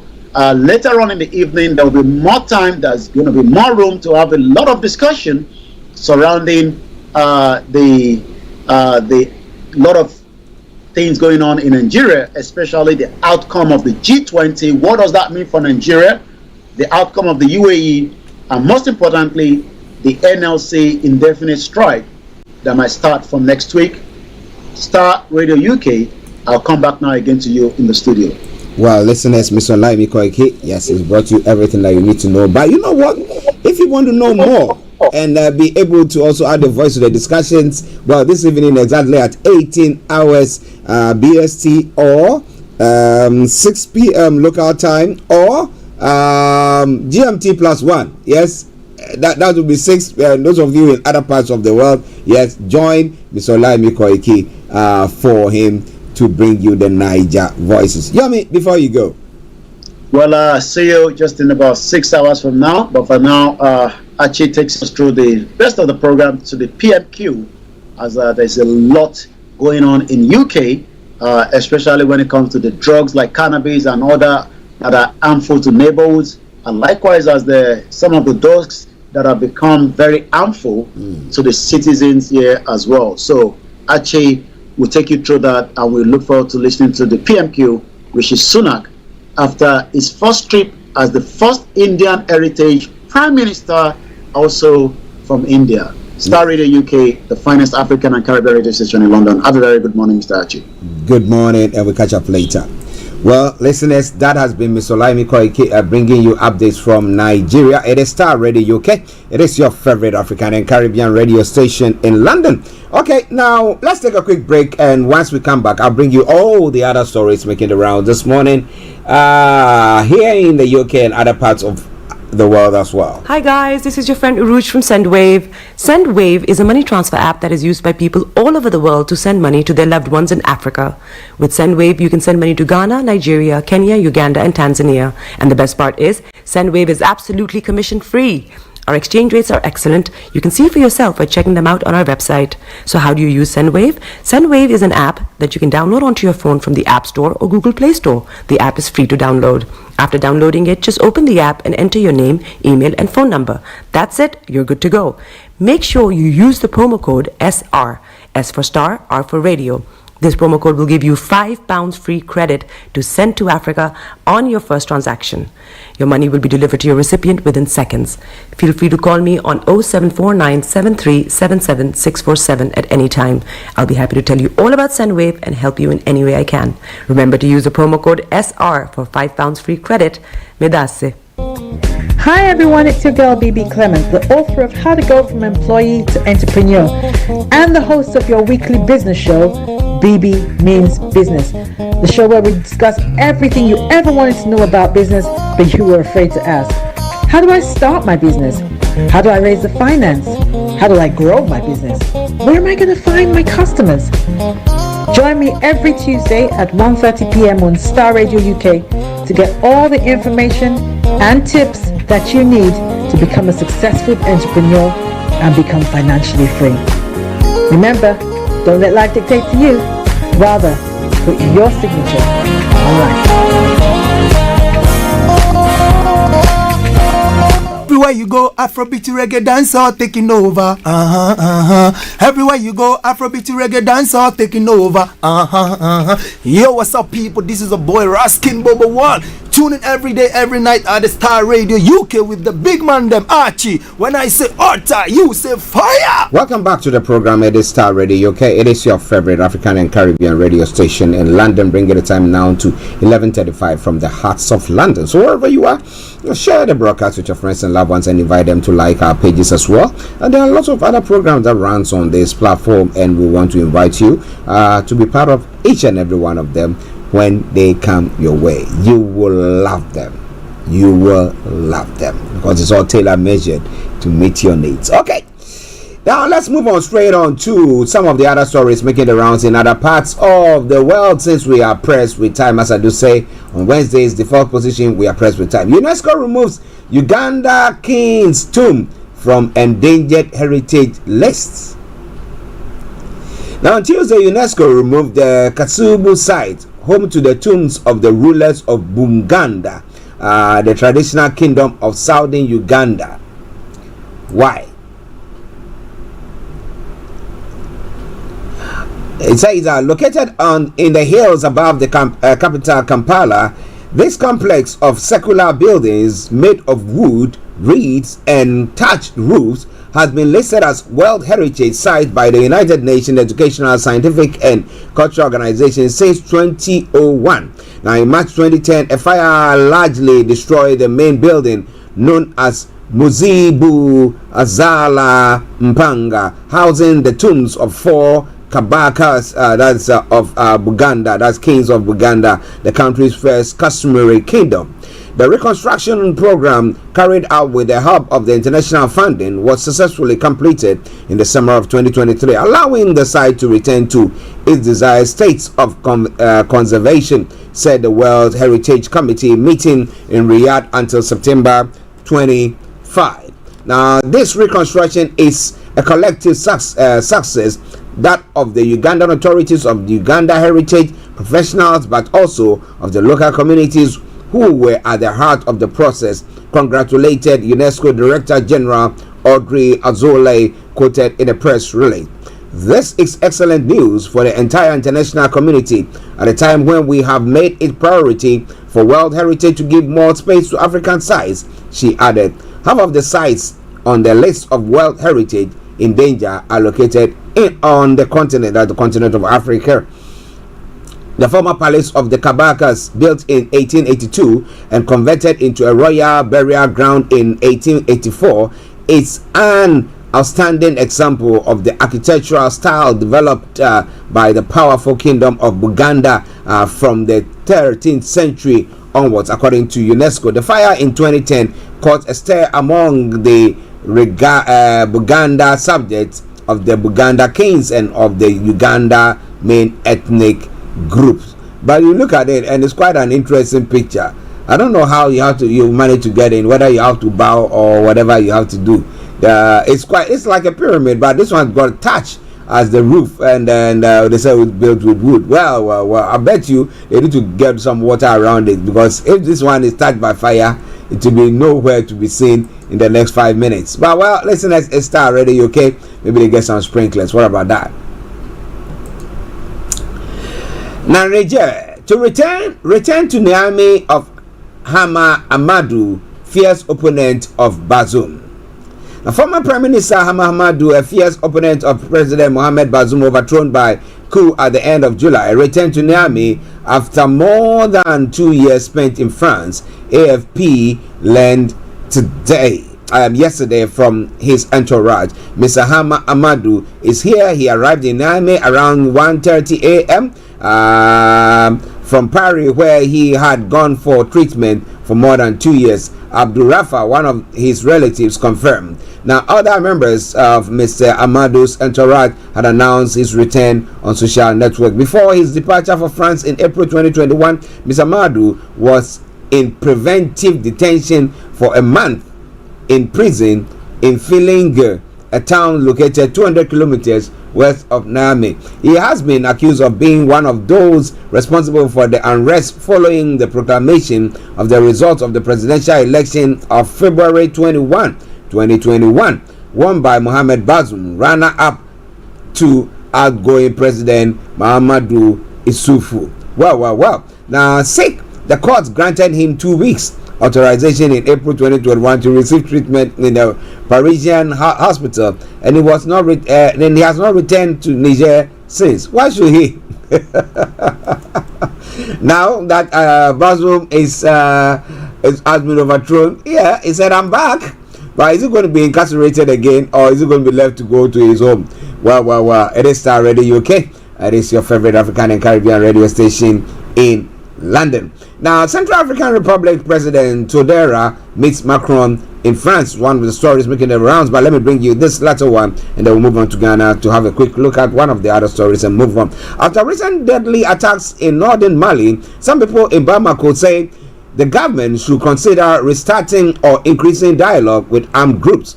There's been a resurgence of deadly violence in Mali's north in recent weeks, involving attacks by Islamist militants on civilian and security forces. Now, we're all Malians, so it will be better to talk to each other and come back to the negotiating table. It is better than fighting. Neither side has anything to gain, so it will be better if we came back to the negotiating table, said Suleiman Kamara, a shopkeeper. But Abdullahi Kayat, another shopkeeper, says dialogue will not help Mali claim its territory. If you want peace, prepare for war. If they declare war on Mali, there is no problem. We're ready to confront them. That's normal. We'll never be able to liberate the North without war. And after the war, we'll negotiate. Well, that's what some people are thinking. That Georgia will not do it. War will do it. But some people are looking at it that who are being killed? It's our own people who will be killed during those wars, and therefore there's no need for that. But what do you think about that? So coming away from Starr Radio UK, it is your favorite African and Caribbean radio station in London. And then okay, let's go to the Libyan story, because watching the images, satellite images of what has happened is no child's play at all. The eastern Libyan city of Derna on Wednesday counted its dead in the thousands and feared a very heavy toll after two dams broke under the pressure of torrential rains, releasing powerful flood waters that swept away everything in their path. Now, giving the difficult access to these towns of 100,000 inhabitants, uncertainties remain over the number of victims of the disaster, which could have left several thousand people dead or missing, according to authorities. Now, roads were cut off. Landslides and floods prevented rescue services from reaching the population, who had to make do with the rudimentary means to recover bodies buried by the dozens in mass graves, according to images broadcast on social networks. Now, Derna and other towns are virtually cut off from the rest of the world, despite efforts by the authorities to restore cell phone and internet networks there as well. Authorities in the east and their rivals in the west are speaking of thousands of deaths. Osama Ali, spokesperson for Libya's Emergency and Rescue Service under the internationally recognized government in Tripoli, said on Tuesday that floods had left more than 2,300 dead and around 7,000 injured in Derna, while more than 5,000 people are missing. An official of the International Federation of Red Cross and Red Crescent Societies reported a huge death toll which could run into the thousands, with 10,000 still missing. This is the worst natural disaster to hit Libya's eastern province of Cyrenaica or Nika since the great earthquake that shook the eastern town of Al-Marj in 1963.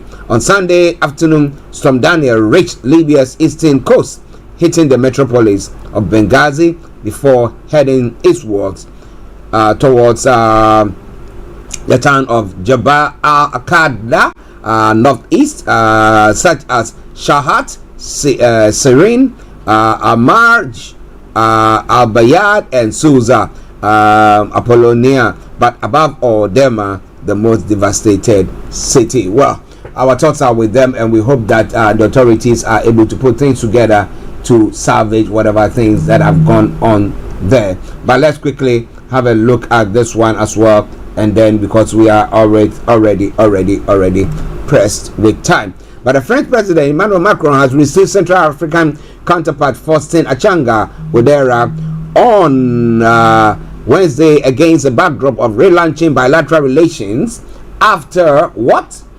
After let me take it again. Against backdrop of relaunching bilateral relations after years of tensions due to the rise of Russian Wagner militia in this country. So the question once again comes here, where people are asking the question, now that the Wagner boss died, and with everything that is happening in Russia or Ukraine, do you think the Wagner mercenary group is of any relevance at all? Or all these countries, is that why the French president is now throwing his way in there to say that, you know what, you still need us, you see the handshake, and so that they are holding their hands firmly.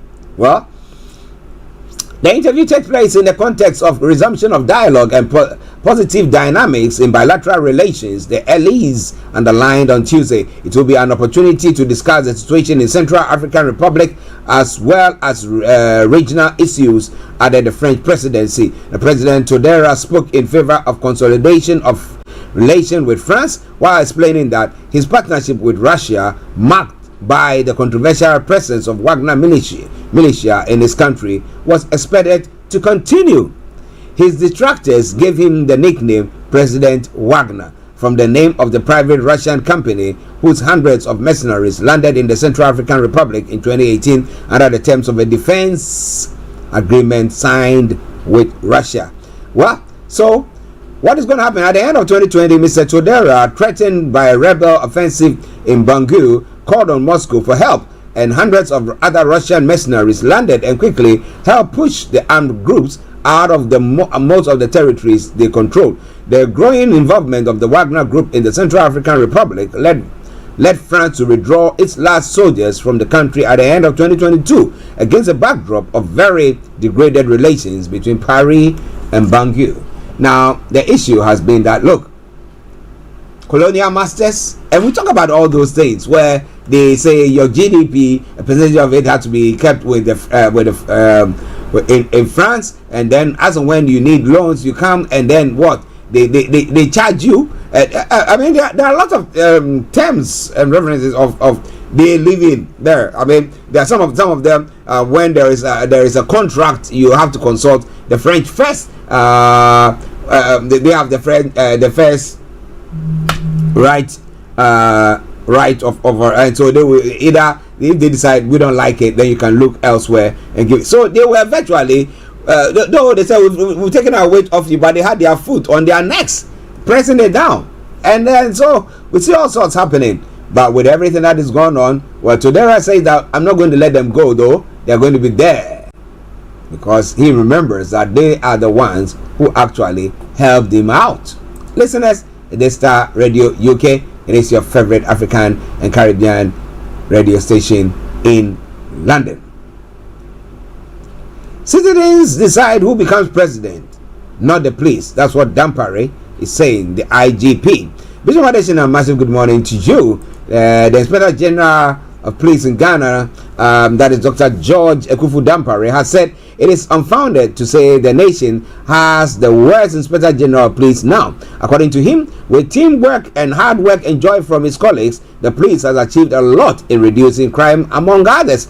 Answering questions at the parliamentary committee probing the leaked tape on his removal from office, Dr. Dampare stated that the police administration had decentralized a number of things in order to have a successful policing in the country. If anybody comes to say that you are the worst IGP, it's unfounded. It is unfortunate, and I think that the best the person could have done, if he has nothing to say, is probably keep quiet and allow the good people of the country to make a determination on us. It is not about Dampare. It's about the police administration. The police is not a sole proprietorship.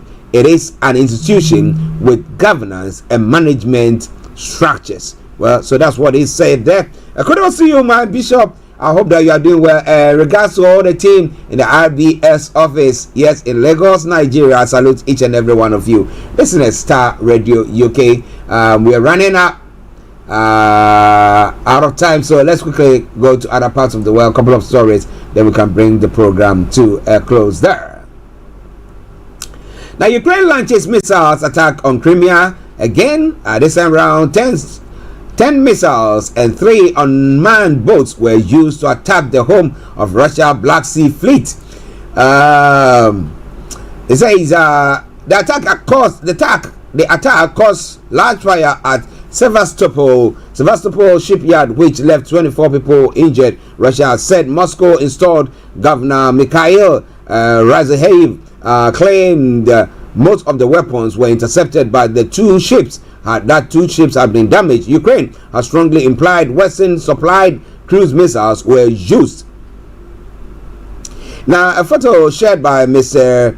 Razayev on Telegram shows flames engulfing what appears to be a ship at a port as he stands speaking into a phone.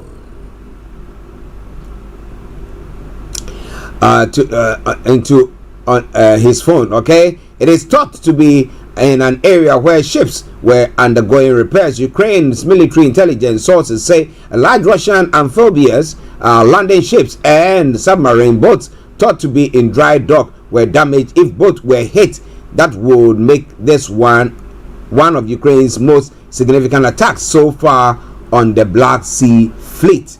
Well, so let's see what happens. I knew that Black Sea Fleet, I remember when the USSR was disintegrating, and I was asking myself the question, so who takes control of the Black Sea Fleet? Because Russia, where Russia would be, they didn't have access. It was Ukraine. It was around Ukraine. Ukraine would have had access to that, but I don't know what arrangements or whatever thing that they came. I think they had, and then when things decided to turn around, well, they decided, you know what, we got to calm down on it, and that has been one of the reasons why this war has gone on. But Kim Jong-un summit with Vladimir Putin at a cosmodrome in Russia's Far East has finished. Now Putin says Kim will visit other sites in Russia before crossing back into North Korea on his armored train. Now after dinner at the summit, the Russian leader toasted Kim's health and the two countries' friendship. Now Kim earlier said, we will always support the decision of President Putin and we will be together in the fight against imperialism. Now Putin says Russia will help North Korea build satellites after the North failed twice this year to launch them. The leaders did not discuss the risk of nuclear war, a Kremlin spokesman said. Now, Russian President Vladimir Putin has been speaking after Kim Jong-un's visit, and according to the RIA news agency, announced that the North Korean leader will continue his tour with a visit to the city of Vladivostok. Putin also said he had an open exchange of opinions with Kim. He said there were opportunities for bilateral military technical cooperation, though he added that Russia would comply with its international obligations. The two leaders discussed agriculture. Putin added, where Russia has something to offer to North Korea. Well, so maybe he didn't tell him how to prepare more nuclear accoutrements, but if that's what they were looking at, then that's good. If you see the security agents behind them, you can see that yes, these ones are tough guns. Well, listeners, it is Starr Radio UK. I think this one, when they are shooting, nobody attempt to shoot Putin, he can stand there and the bullet, he can take all the bullets and he won't die. My goodness. Well, listeners, Starr Radio UK. Now, 6 minutes to the top of the hour. Let's look at one other or a couple of other stories and then we'll move on straight from there. Okay, so straight on to the UK. Where it's all unraveling, and the Prime Minister will be facing the opposition leader, the Labour leader, in the Prime Minister's question time. The UK economy shrunk, and they say it's expected. The UK economy shrinks more than expected as rain and strikes hit. The UK economy shrank more than expected in July, driven by strike actions by NHS workers and teachers, according to official figures. Now, wet weather also hit the construction and retail industries. The Office for National Statistics said, causing the economy to contract by 0.5%. The figures were worse than analysts had predicted and continue a trend of weak economic growth in the UK.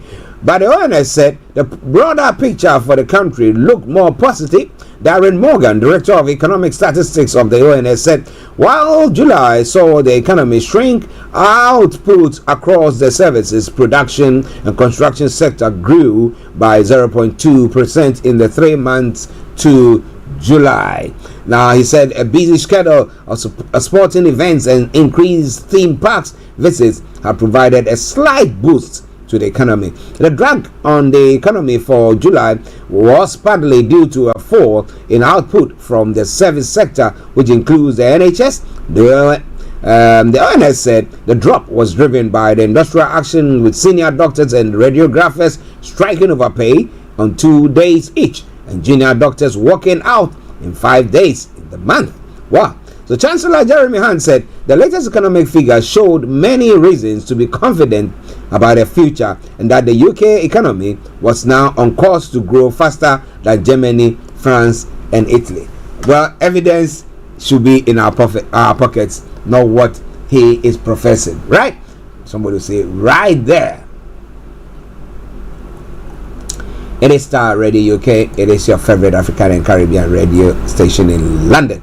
A breaking news coming through: 60-year-old man arrested after girl 11 was injured by an American Bully XL and Stratfordshire Bull Terrier crossbreed in Birmingham. That was one of the stories that broke over the weekend. It was, but the 60-year-old man has been arrested on suspicion of possessing a dog dangerously out of control after an 11-year-old girl was attacked. The girl was injured by an American Bully XL and Staffordshire Bull Terrier crossbreed in Birmingham.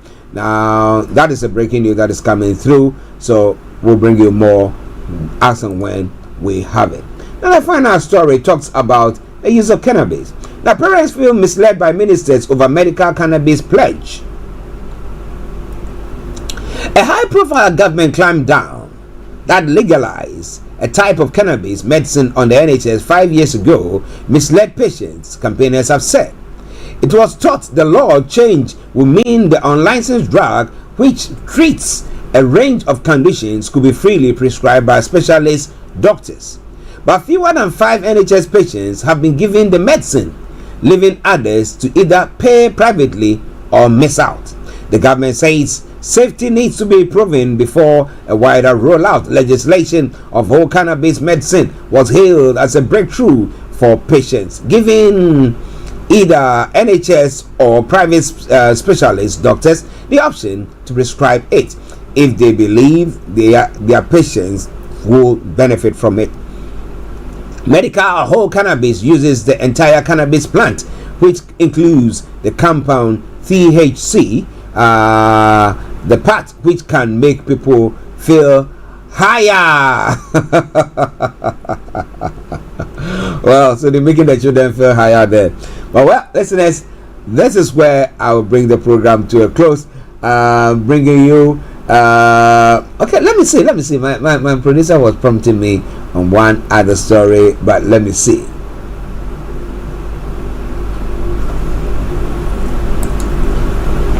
Well, coronation arrest. Now, Republic leader Graham Smith takes legal action. Now, you remember that?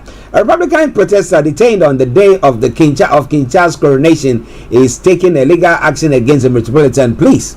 Now, Graham Smith, the head of anti-monarchy campaign group Republic, held discussions with officers ahead of the demonstration and claims there was no justification for his arrest. The case may be seen as a legal test of new powers given to the police this year. The Met confirmed it was aware of legal action but declined to comment further. Mr. Smith has asked the force for an apology while applying for a judicial review on the decision to detain him and 5 other demonstrators. The Met has previously expressed regret over the arrest, but the Republic Chief Executive also wants officers to admit the arrests were unlawful and is seeking damages and costs. Well.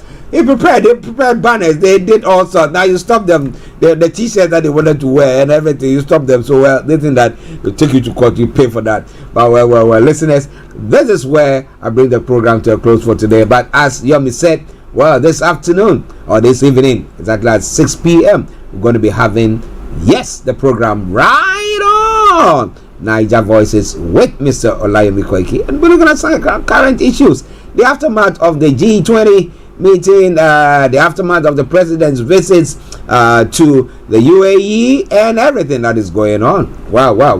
What do you think about all that? More going to be coming your way from there. It is all coming your way from Starr Radio UK. It is your favorite African and Caribbean radio station in London.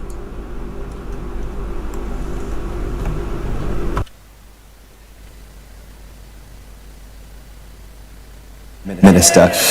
I suspect that what Labour are going to try and do today is link together a whole load of stories from the last few days around the theme of security.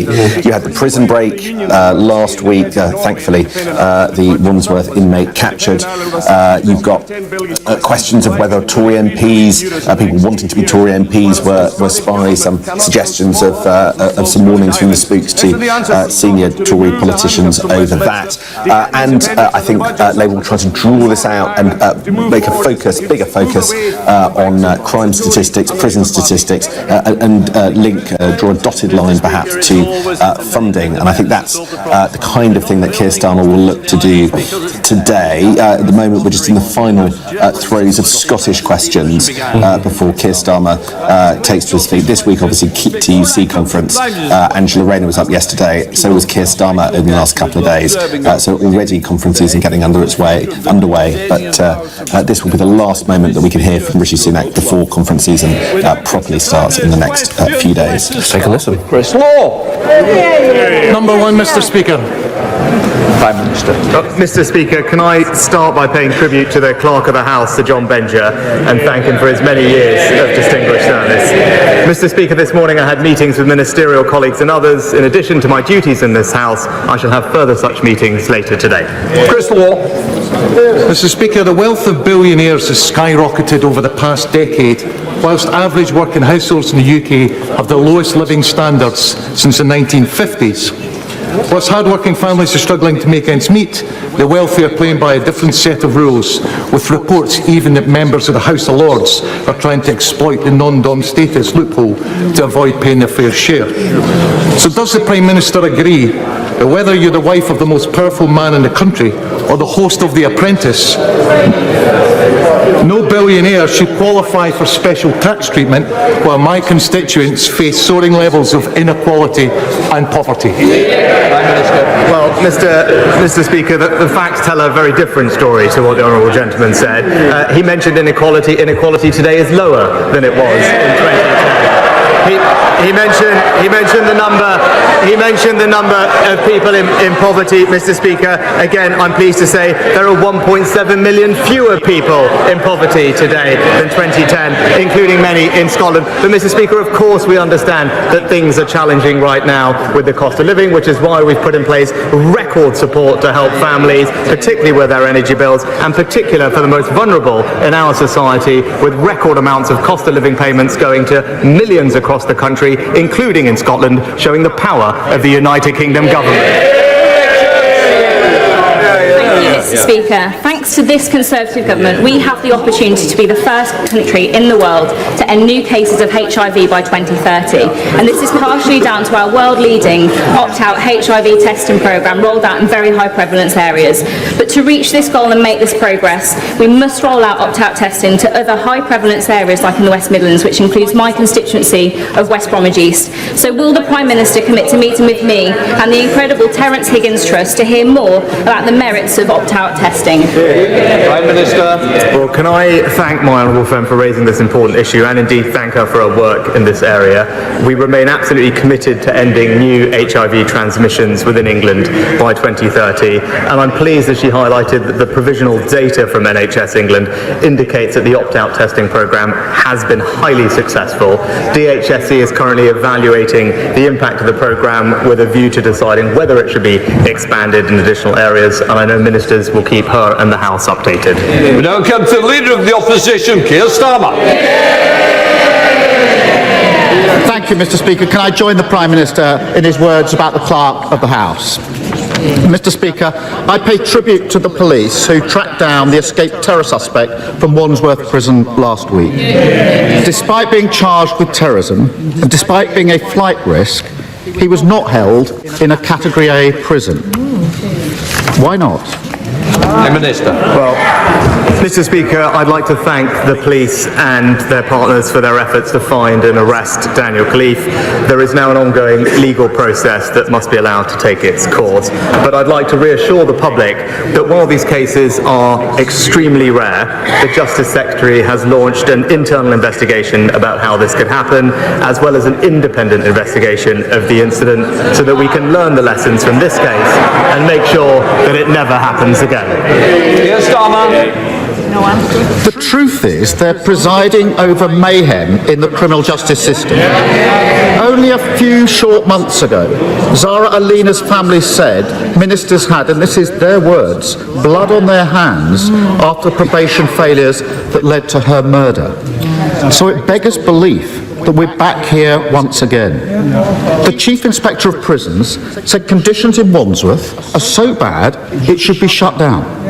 The Chancellor is telling anyone who'll listen that he raised concerns months ago. Probation, school buildings, now prisons.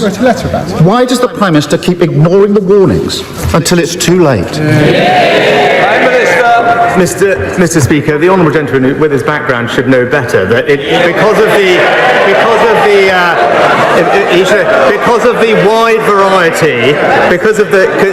the wide variety and considerable difference in severity of people charged under that Act, it is not and has never been the policy that they are all held in Category A prisons. Something that I shouldn't need me to point out to him, given his experience. But he talked about resourcing. I am happy to tell him that over the last few years, we have delivered an extra 4,000 new prison officers.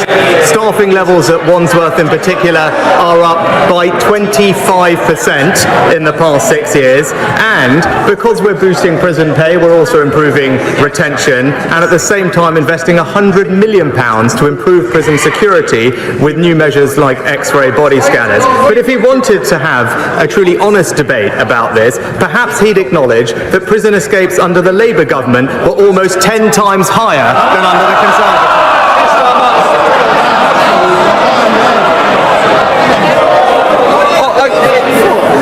I did say last week, and it will continue this week. Who wants to start this session by leaving? Please do so. I'm happy to help you on your way. Keir Starmer. Mr. Speaker, every week, whatever the topic, he paints this picture as if everything is great and fine out there. It's so at odds with the lived experience in the real world. Let me turn to another serious security concern. Some in this House face sanction, intimidation and threats from the Chinese state. When I asked the Prime Minister on Monday whether the Foreign Secretary raised the specific issue of the alleged spy arrested in March when he visited China a few weeks ago, the Prime Minister would only say that he raised that type of activity, but avoided specifics. So I asked the Prime Minister again, did the Foreign Secretary raise this specific case when he visited China? Yes or no?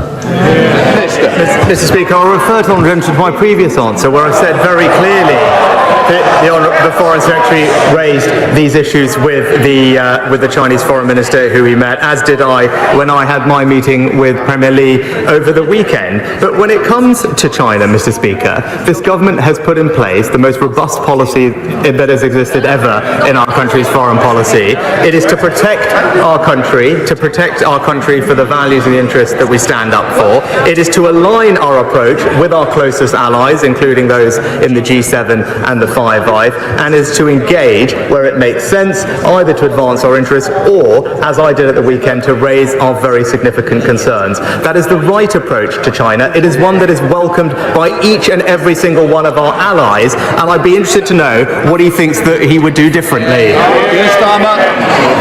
Well, that certainly wasn't a yes.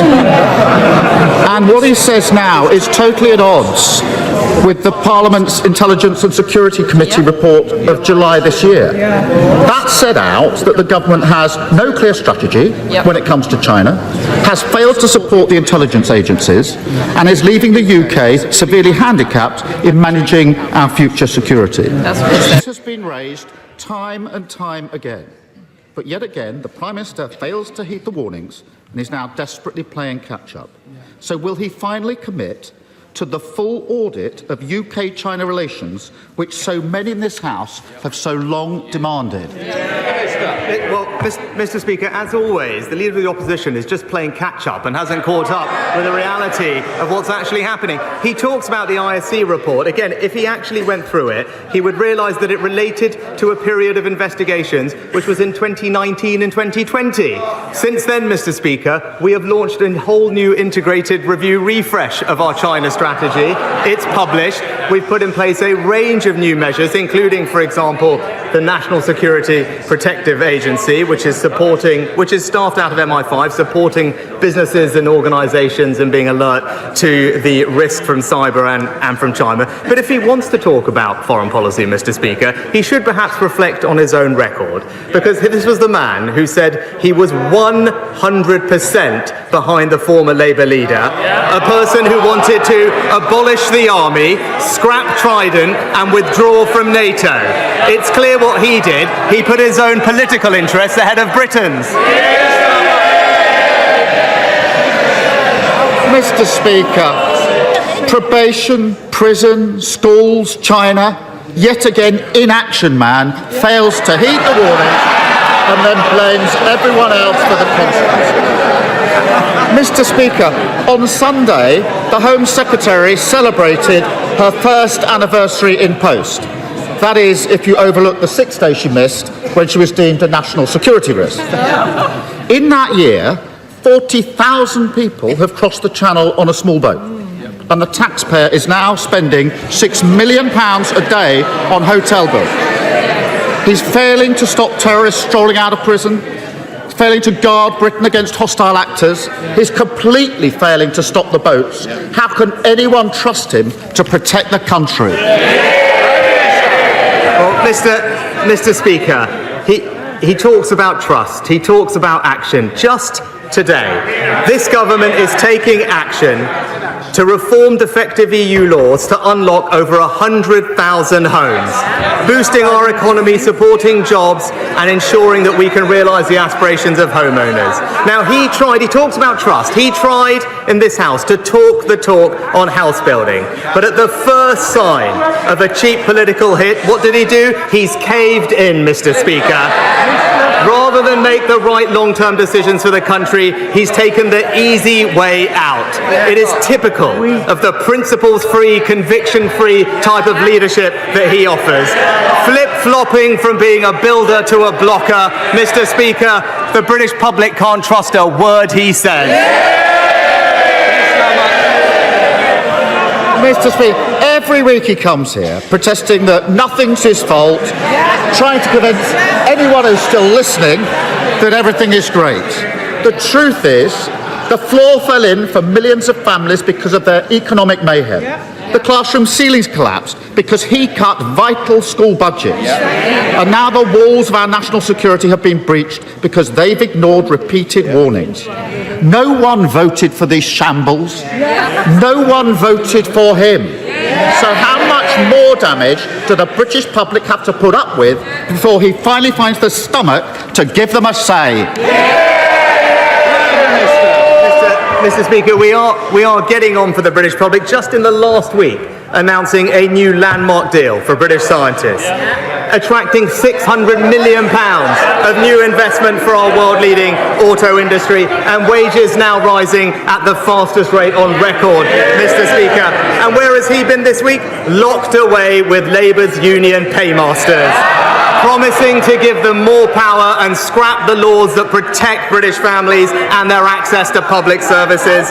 It's clear it's only the Conservatives that are on the side of the hard-working British public. Thank you very much, Mr. Speaker. Last week, with Yorkshire colleagues, I met with our local integrated care board to discuss plans for improving dentistry provision. But when surgeries suddenly closed to NHS patients without notice, as one in Harrogate did very recently, an immediate strain is put on local provision. Will the Prime Minister look at what can be done in these circumstances to ensure that no one is left without access to an NHS dentist? Prime Minister. My honourable friend is absolutely right to raise this, and we will look into this issue. He'll be reassured to know we're investing £3 billion a year into dentistry. There is no geographical restriction on which dental practice a patient may attend, and practices should keep all their records up to date, including whether they are accepting new patients. And typically where a practice ends a contract, NHS England and ICBs should work together to ensure that that funding is reallocated and patients continue to have access to NHS dental care. SNP leader Stephen Flynn. Mr. Speaker, as someone who spends more money heating their swimming pool than the total value of the UK state pension, I think it's safe to say that the Prime Minister might not be as invested in this topic as some others. But let's afford him the opportunity to clear up any confusion. Will he commit his party, the Conservative Party, to maintaining the state pension triple lock beyond the next general election? Yes or no? Prime Minister. Mr. Speaker, this is the party that introduced the triple lock, Mr. Speaker. This is the party that has delivered a £3,000 increase in the state pension since 2010. It's also the parties that ensure that there are 200,000 fewer pensioners living in poverty today, and this winter ensuring that pensioners get an extra £300 alongside their winter fuel payment to support them through the challenging times with inflation. So, Mr. Speaker, our track record is clear. There is one party in this House that has always stood up for our pensioners, and that is the Conservative Party. Mr. Speaker, I don't think we heard a yes there. And you'll imagine my shock, my utter surprise that we appear to have consensus once again between the Conservative Party and the Labour Party on this most important of issues, despite the promises that were made to the people of Scotland in 2014, and despite the clear statements from the likes of Gordon Brown that the only way to protect your pension is to remain within the UK. How hollow those words are now. So may I ask the Prime Minister, who does he think will scrap the state pension triple lock first? His government or the Labour Party's government? Prime Minister. Mr. Speaker, as I said, thanks to the actions of this government, pensioners in Scotland are receiving record increases in their state pension, £870 this year, extra support with the cost of living this winter. This is the government that introduced and remains committed to the triple lock. But he does raise a good point, Mr. Speaker. Pensioners in Scotland should know the reason they can rely on the state pension, not just today but for years to come, because of the strength of our union and the strength of our United Kingdom government. Mr. Speaker, beautiful Eastbourne is perhaps best known as a top visitor destination, but there is important work being done also to put us on the digital map. DigiFest, the first local event of its kind, is coming to the Welcome Building next week and will showcase some pretty stellar local tech talent and open doors of opportunity, with an ambition to create 10,000 local jobs in this sector. Would the Prime Minister applaud event organisers Chalk, Eastbourne and Switchplane, and lay out what this government is doing to make sure Great Britain and Eastbourne is one of the best places in the world to be involved in this continually groundbreaking sector? Mr. Speaker, the government has a mission to make the UK the most innovative economy in the world, and the growth of our tech industry is one of the key ways we'll achieve that. I'm delighted to join my honourable friend in thanking and paying tribute to Chalk Eastbourne for their terrific organisation of the DigiFest. This is a great example of how in local areas we can bring together people to create jobs and opportunity and ultimately drive the growth that our country wants to see. And David. Thank you, Mr. Speaker. Last year, after being referred by their GP, 22,000 people waited more than 4 months to start urgent treatment for cancer. A terrible wait, twice as long as the government's maximum 62-day pledge. A cancer target it hasn't met once since 2015. We all have loved ones whose lives have been turned upside down by cancer. And we all know that every day counts. Waiting reduces the chances of survival. So will the Prime Minister tell people waiting anxiously to start their cancer treatment, when will this cancer target be met? Minister. Mr. Speaker, it's absolutely right that we do everything we can to speed up cancer diagnosis. The pandemic has had a significant impact on cancer recovery. He'll know that before the pandemic we had something like 200,000 cancer referrals a month, but during the pandemic it dropped to around 80,000, and now as those referrals come through, that's having an impact. But, Mr. Speaker, we're ensuring that there are hundreds more oncologists and radiologists working this year compared to last year. We're rolling out over over 160 community diagnostic centres, because the Honourable Gentleman is right that early diagnosis is key, and that is why, Mr. Speaker, even though there is work to do, cancer treatment today is at record levels. So we are making progress, and the 62-day backlog is now falling. Recently the NHS wrote to all trusts streamlining our targets, clinically advised, and now all the focus is on meeting them as quickly as possible. Chris Green.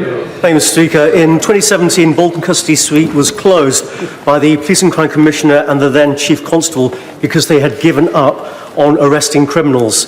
The new chief is delivering on the people's priorities so that emergency calls are answered promptly, crimes are investigated and arrests are made, which means the newly reopened custody suite is always full. Will my right honourable friend join me in thanking Greater Manchester Police? And does he think that this approach ought to catch on around the country? Prime Minister. Well, Mr. Speaker, I am delighted with the improvements that have been made in Greater Manchester Police, and indeed the Home Secretary just recently met with the Chief there. They have made significant improvements to answering 999 calls, for example, and have seen almost a 50% year-on-year increase in the number of charges recorded by the force. I very much welcome their focus on getting the basics on crime and antisocial behaviour right, and they are a model for police forces across the country. Ashley Dalton. Thank you. Thank you, Mr. Speaker. I thank the Prime Minister for his answer to the Honourable Member for Aberdeen South, but I'm still confused on this matter because just yesterday the Secretary of State for Work and Pensions said that the pensions triple lock is not sustainable. The Chancellor's economic advisers have suggested that it is time to review the policy, but Number 10, when questioned, have said they're committed to it. So, Mr. Speaker, which is it? Mr. Speaker, this government is committed to the triple lock. It was this government that introduced the triple lock. And she might want to have a word with her own deputy leader, who I don't think provided much clarity on the matter. And remember, Mr. Speaker, I think we all remember when it came to pensions, what we can remember is Gordon Brown's 75p a week increase. Thank you, Mr. Speaker. Week in, week out, as I meet businesses in my constituency of Meriden, I hear about how artificial intelligence is transforming the way we work in sectors like life sciences, the automotive sector and financial services. Does my right honourable friend agree that artificial intelligence will transform the way humanity will live in the 21st century? And through his upcoming Global AI Summit, will he ensure that appropriate guardrails are put in place to protect society as we become world leaders in this technology? Prime Minister. My honourable friend is right to highlight the incredible power of AI to transform not just businesses and our productivity, but also public services in areas like health and education. But we do need guardrails to allow us to make the most of the opportunities of AI and to address risks. Our regulatory approach sets out a responsible, proportionate approach to AI that balances risk and innovation, and I look forward to working with international partners about how we do this at a global level at our upcoming AI Safety Summit. Thank you, Mr. Speaker. Luton Airport is trying to massively expand its airport capacity from 18 million passengers per year to a whopping 32 million passengers per year. This will blight the lives of thousands of residents across Hertfordshire and Bedfordshire, and especially in North St Albans, who live under the flight path, but it will also fly in the face of the advice from the government's own climate advisers. It's been reported that the Prime Minister is getting ready to ignore his climate advisers. Is that true? No, Mr. Speaker, but what I would say is my approach to getting to net zero is not one that requires people to give up doing the things that they want to do and enjoying, like flying. The right thing to be doing is, as we are, investing in new technologies and funding them, things like sustainable aviation fuel, because that's how we'll decarbonise aviation on the transition to net zero, not force people to give everything up.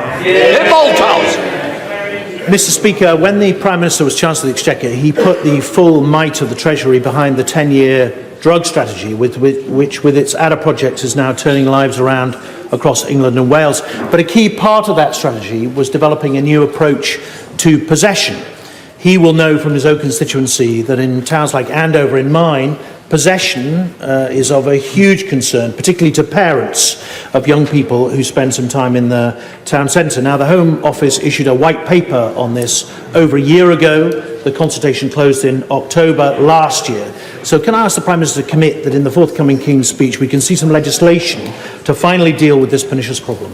Prime Minister.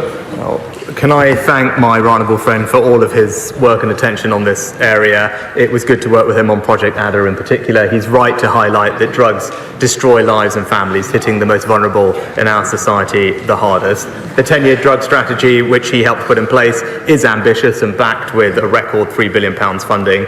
As my right honourable friend highlighted, we have consulted on a new drug possession offences framework, and I can assure him that ministers will keep him and this House updated on future plans. Kato Learn. Thank you, Mr. Speaker. In the last few hours, I've been contacted by the head teacher of St James's Church of England Primary School in Blackburn. The head teacher is desperately seeking help after a RAC survey conducted on the 7th of September was inconclusive. The urgent intrusive inspection that was supposed to follow has not been arranged by the Department of Education. The potentially affected part of the building has been closed off, with children crammed into a dining room learning on tables. Staff are unable to access facilities, and the whole school has been hugely inconvenienced. The head teacher has been unable. The head teacher has been unable to reach the Department of Education. Can implore the Prime Minister to get the Secretary of State to Education to investigate this urgently. The Minister. Well, Mr. Speaker, of course, I'm sorry for the disruption at schools as we work hard to identify those affected. But what DfE is doing is fully funding the inspection process, ensuring that we are rapidly now inspecting and surveying all potentially affected schools, paying for that work, but also now with the increase of up to 80 dedicated caseworkers, St James's Primary School, like others, should have a dedicated point of contact to work through those issues. I'll ensure that the Secretary of State and the Department are in touch with the school and the Honourable Member on it for an update. Stephen Hammond. Thank you, Mr. Speaker. Personally, I know the stark impact of dementia and the effect it has on the families of our million citizens who live with it. It was my honour last week to sponsor Alzheimer's research here in the UK to highlight the recent progress on a new diagnostic test and new drugs that could be available as early as next January. I welcome dementia's inclusion in the government's major condition strategy. But would my right honourable friend ask his Secretary of State to convene a dementia medicines task force so that we can take advantage of this progress in research? And would he consider Alzheimer's Research's request for a dementia champion? Prime Minister. Mr. Speaker, can I start by thanking my honourable friend for his work in this important area. Regulators are working closely with industry to evaluate new dementia medicines because, of course, we want patients to benefit from rapid access to safe and effective treatments. We're also strongly committed to funding dementia research, including doubling the amount allocated to this to £160 million a year by next year. And last year we launched the Dame Barbara Windsor Dementia Mission, backed up with new funding, which will work with industry to develop biomarkers, data and digital science innovations and strengthen our trials in dementia. And I look forward to hearing from him more suggestions about. Thank you very much, Mr. Speaker. In the 1990s, under the Conservative government, people were dying because of the length of time they were waiting on NHS waiting lists. In 2023, we've seen an increasing number of people dying while they're on NHS waiting lists before they get treatment.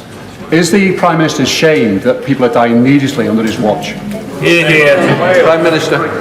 Well, Mr. Speaker, of course, the number on waiting lists has been impacted significantly by the pandemic, but that's why we've put record funding in place to help address it, including new innovations like surgical hubs, same-day emergency care, virtual wards, and such like. But I would gently point out to the honourable gentleman, in England, partly the reason that the waiting lists are not coming down as fast as we would like is because of strike action by doctors, something that is supported by him and his colleagues who have stood on the picket lines ensuring that patients cannot get access to care. It is also him and his party that are saying that they will repeal the laws that we have put in place that will guarantee patients safe access to medical treatment in the event of industrial action. So if he wants to make this issue emotional, he should say to people, why is it that he believes patients should be deprived of access to life-saving care because of industrial action, Mr.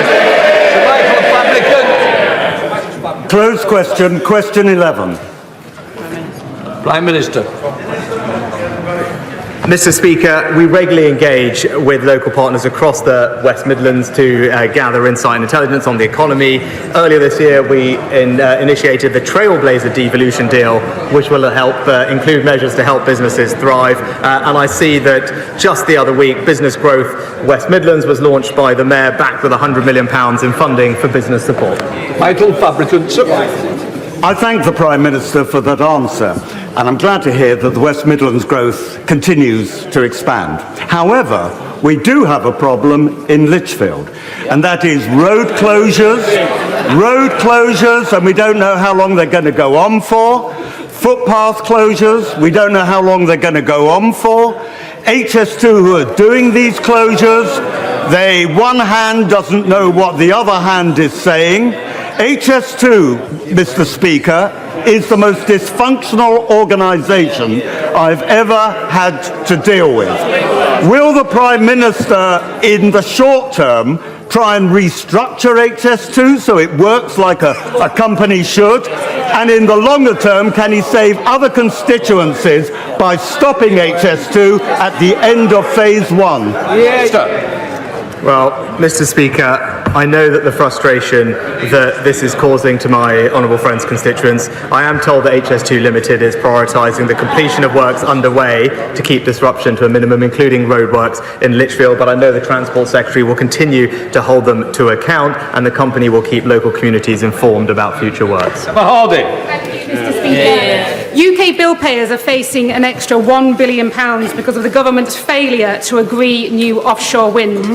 With Russia using energy as a weapon, when will the Prime Minister take energy security seriously and protect us from the whims of fossil fuel autocrats? Prime Minister. Mr. Speaker, we do take energy security seriously. Indeed, we created a brand new department to focus on energy security, but it's a bit rich. It's a bit rich coming from the Labour Party, Mr. Speaker, that wants to cut off our access to homegrown British oil and gas, Mr. Speaker, which will increase our reliance on foreign oil and gas, increase our reliance on dictators and exposure to those markets, and as the independent reports have also said, will be bad for the climate, as those imported fossil fuels come with something like 2 or 3 times the emissions. Their policy is not just bad for the environment, Mr. Speaker, it's bad for our energy security and it's bad for British jobs. Thank you, Mr. Speaker.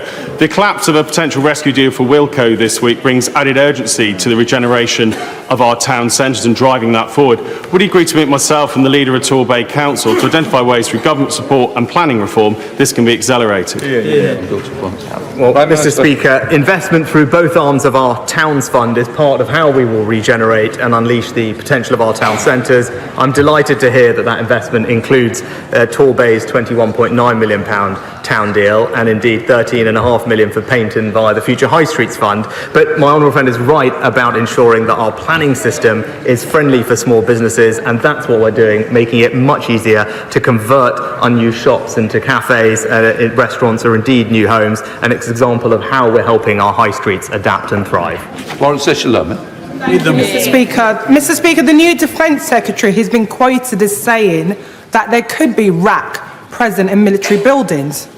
So can the Prime Minister today guarantee the safety of our military personnel and equipment, or is this yet another ticking time bomb that the government has failed to see coming? Prime Minister. Mr. Speaker, actually across the public sector, departments make sure that they follow the technical guidance with regard to RAC, identify and mitigate as required, and as you've seen with example in the NHS, we have moved hospitals affected into the new hospital programme, but also more generally, this is the government that has invested record sums in defence, £24 billion at the last spending review, the single biggest uplift in defence spending since the end of the Cold War.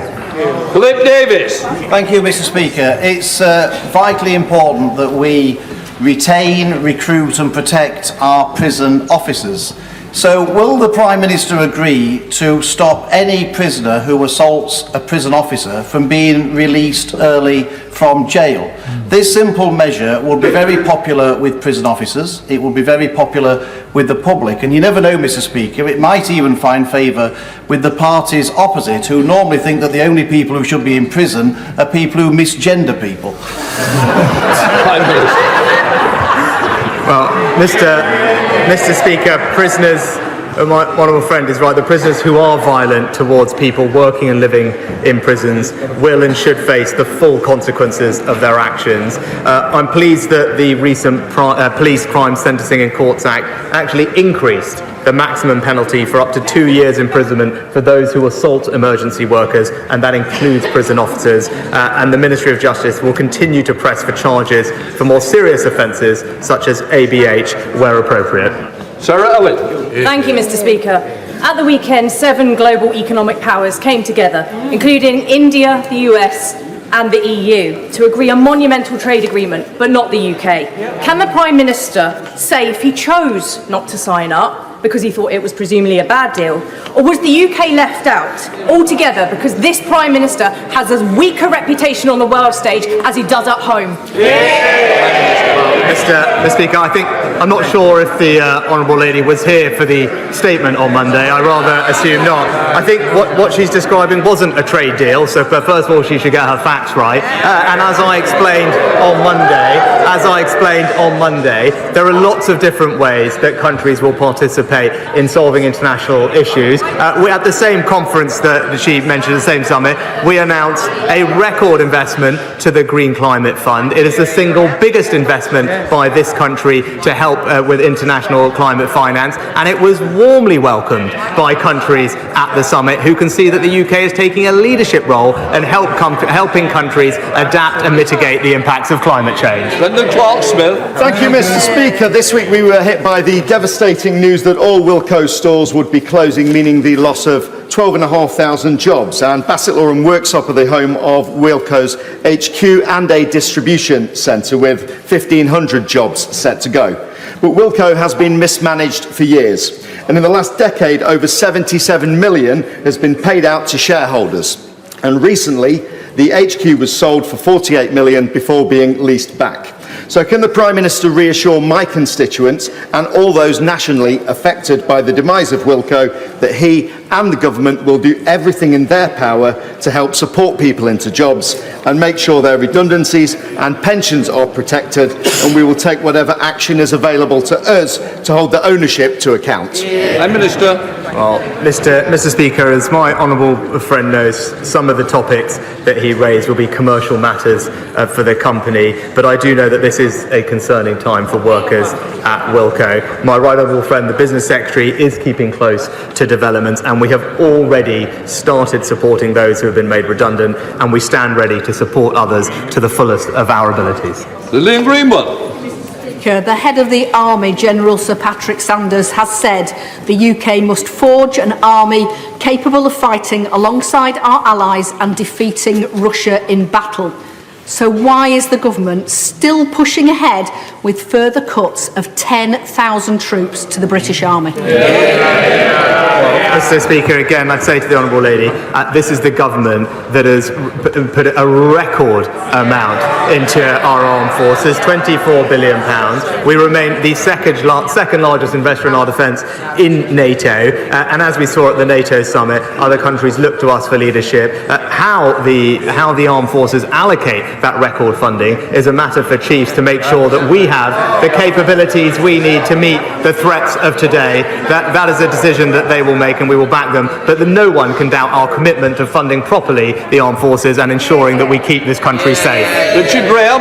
Mr. Speaker, the Prime Minister has rightly said that democracies like the UK, not authoritarian regimes, should lead the fight on global challenges like development and climate change.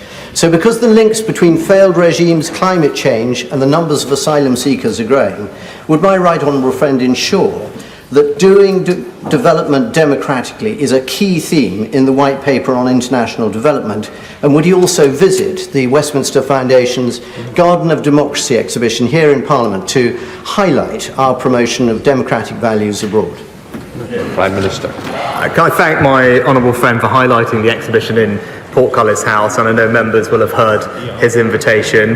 We are consulting widely on the detail of the White Paper on International Development and what it should say, including specifically the role of democracy in development, and I'd encourage all interested organisations and individuals to share their ideas through the public.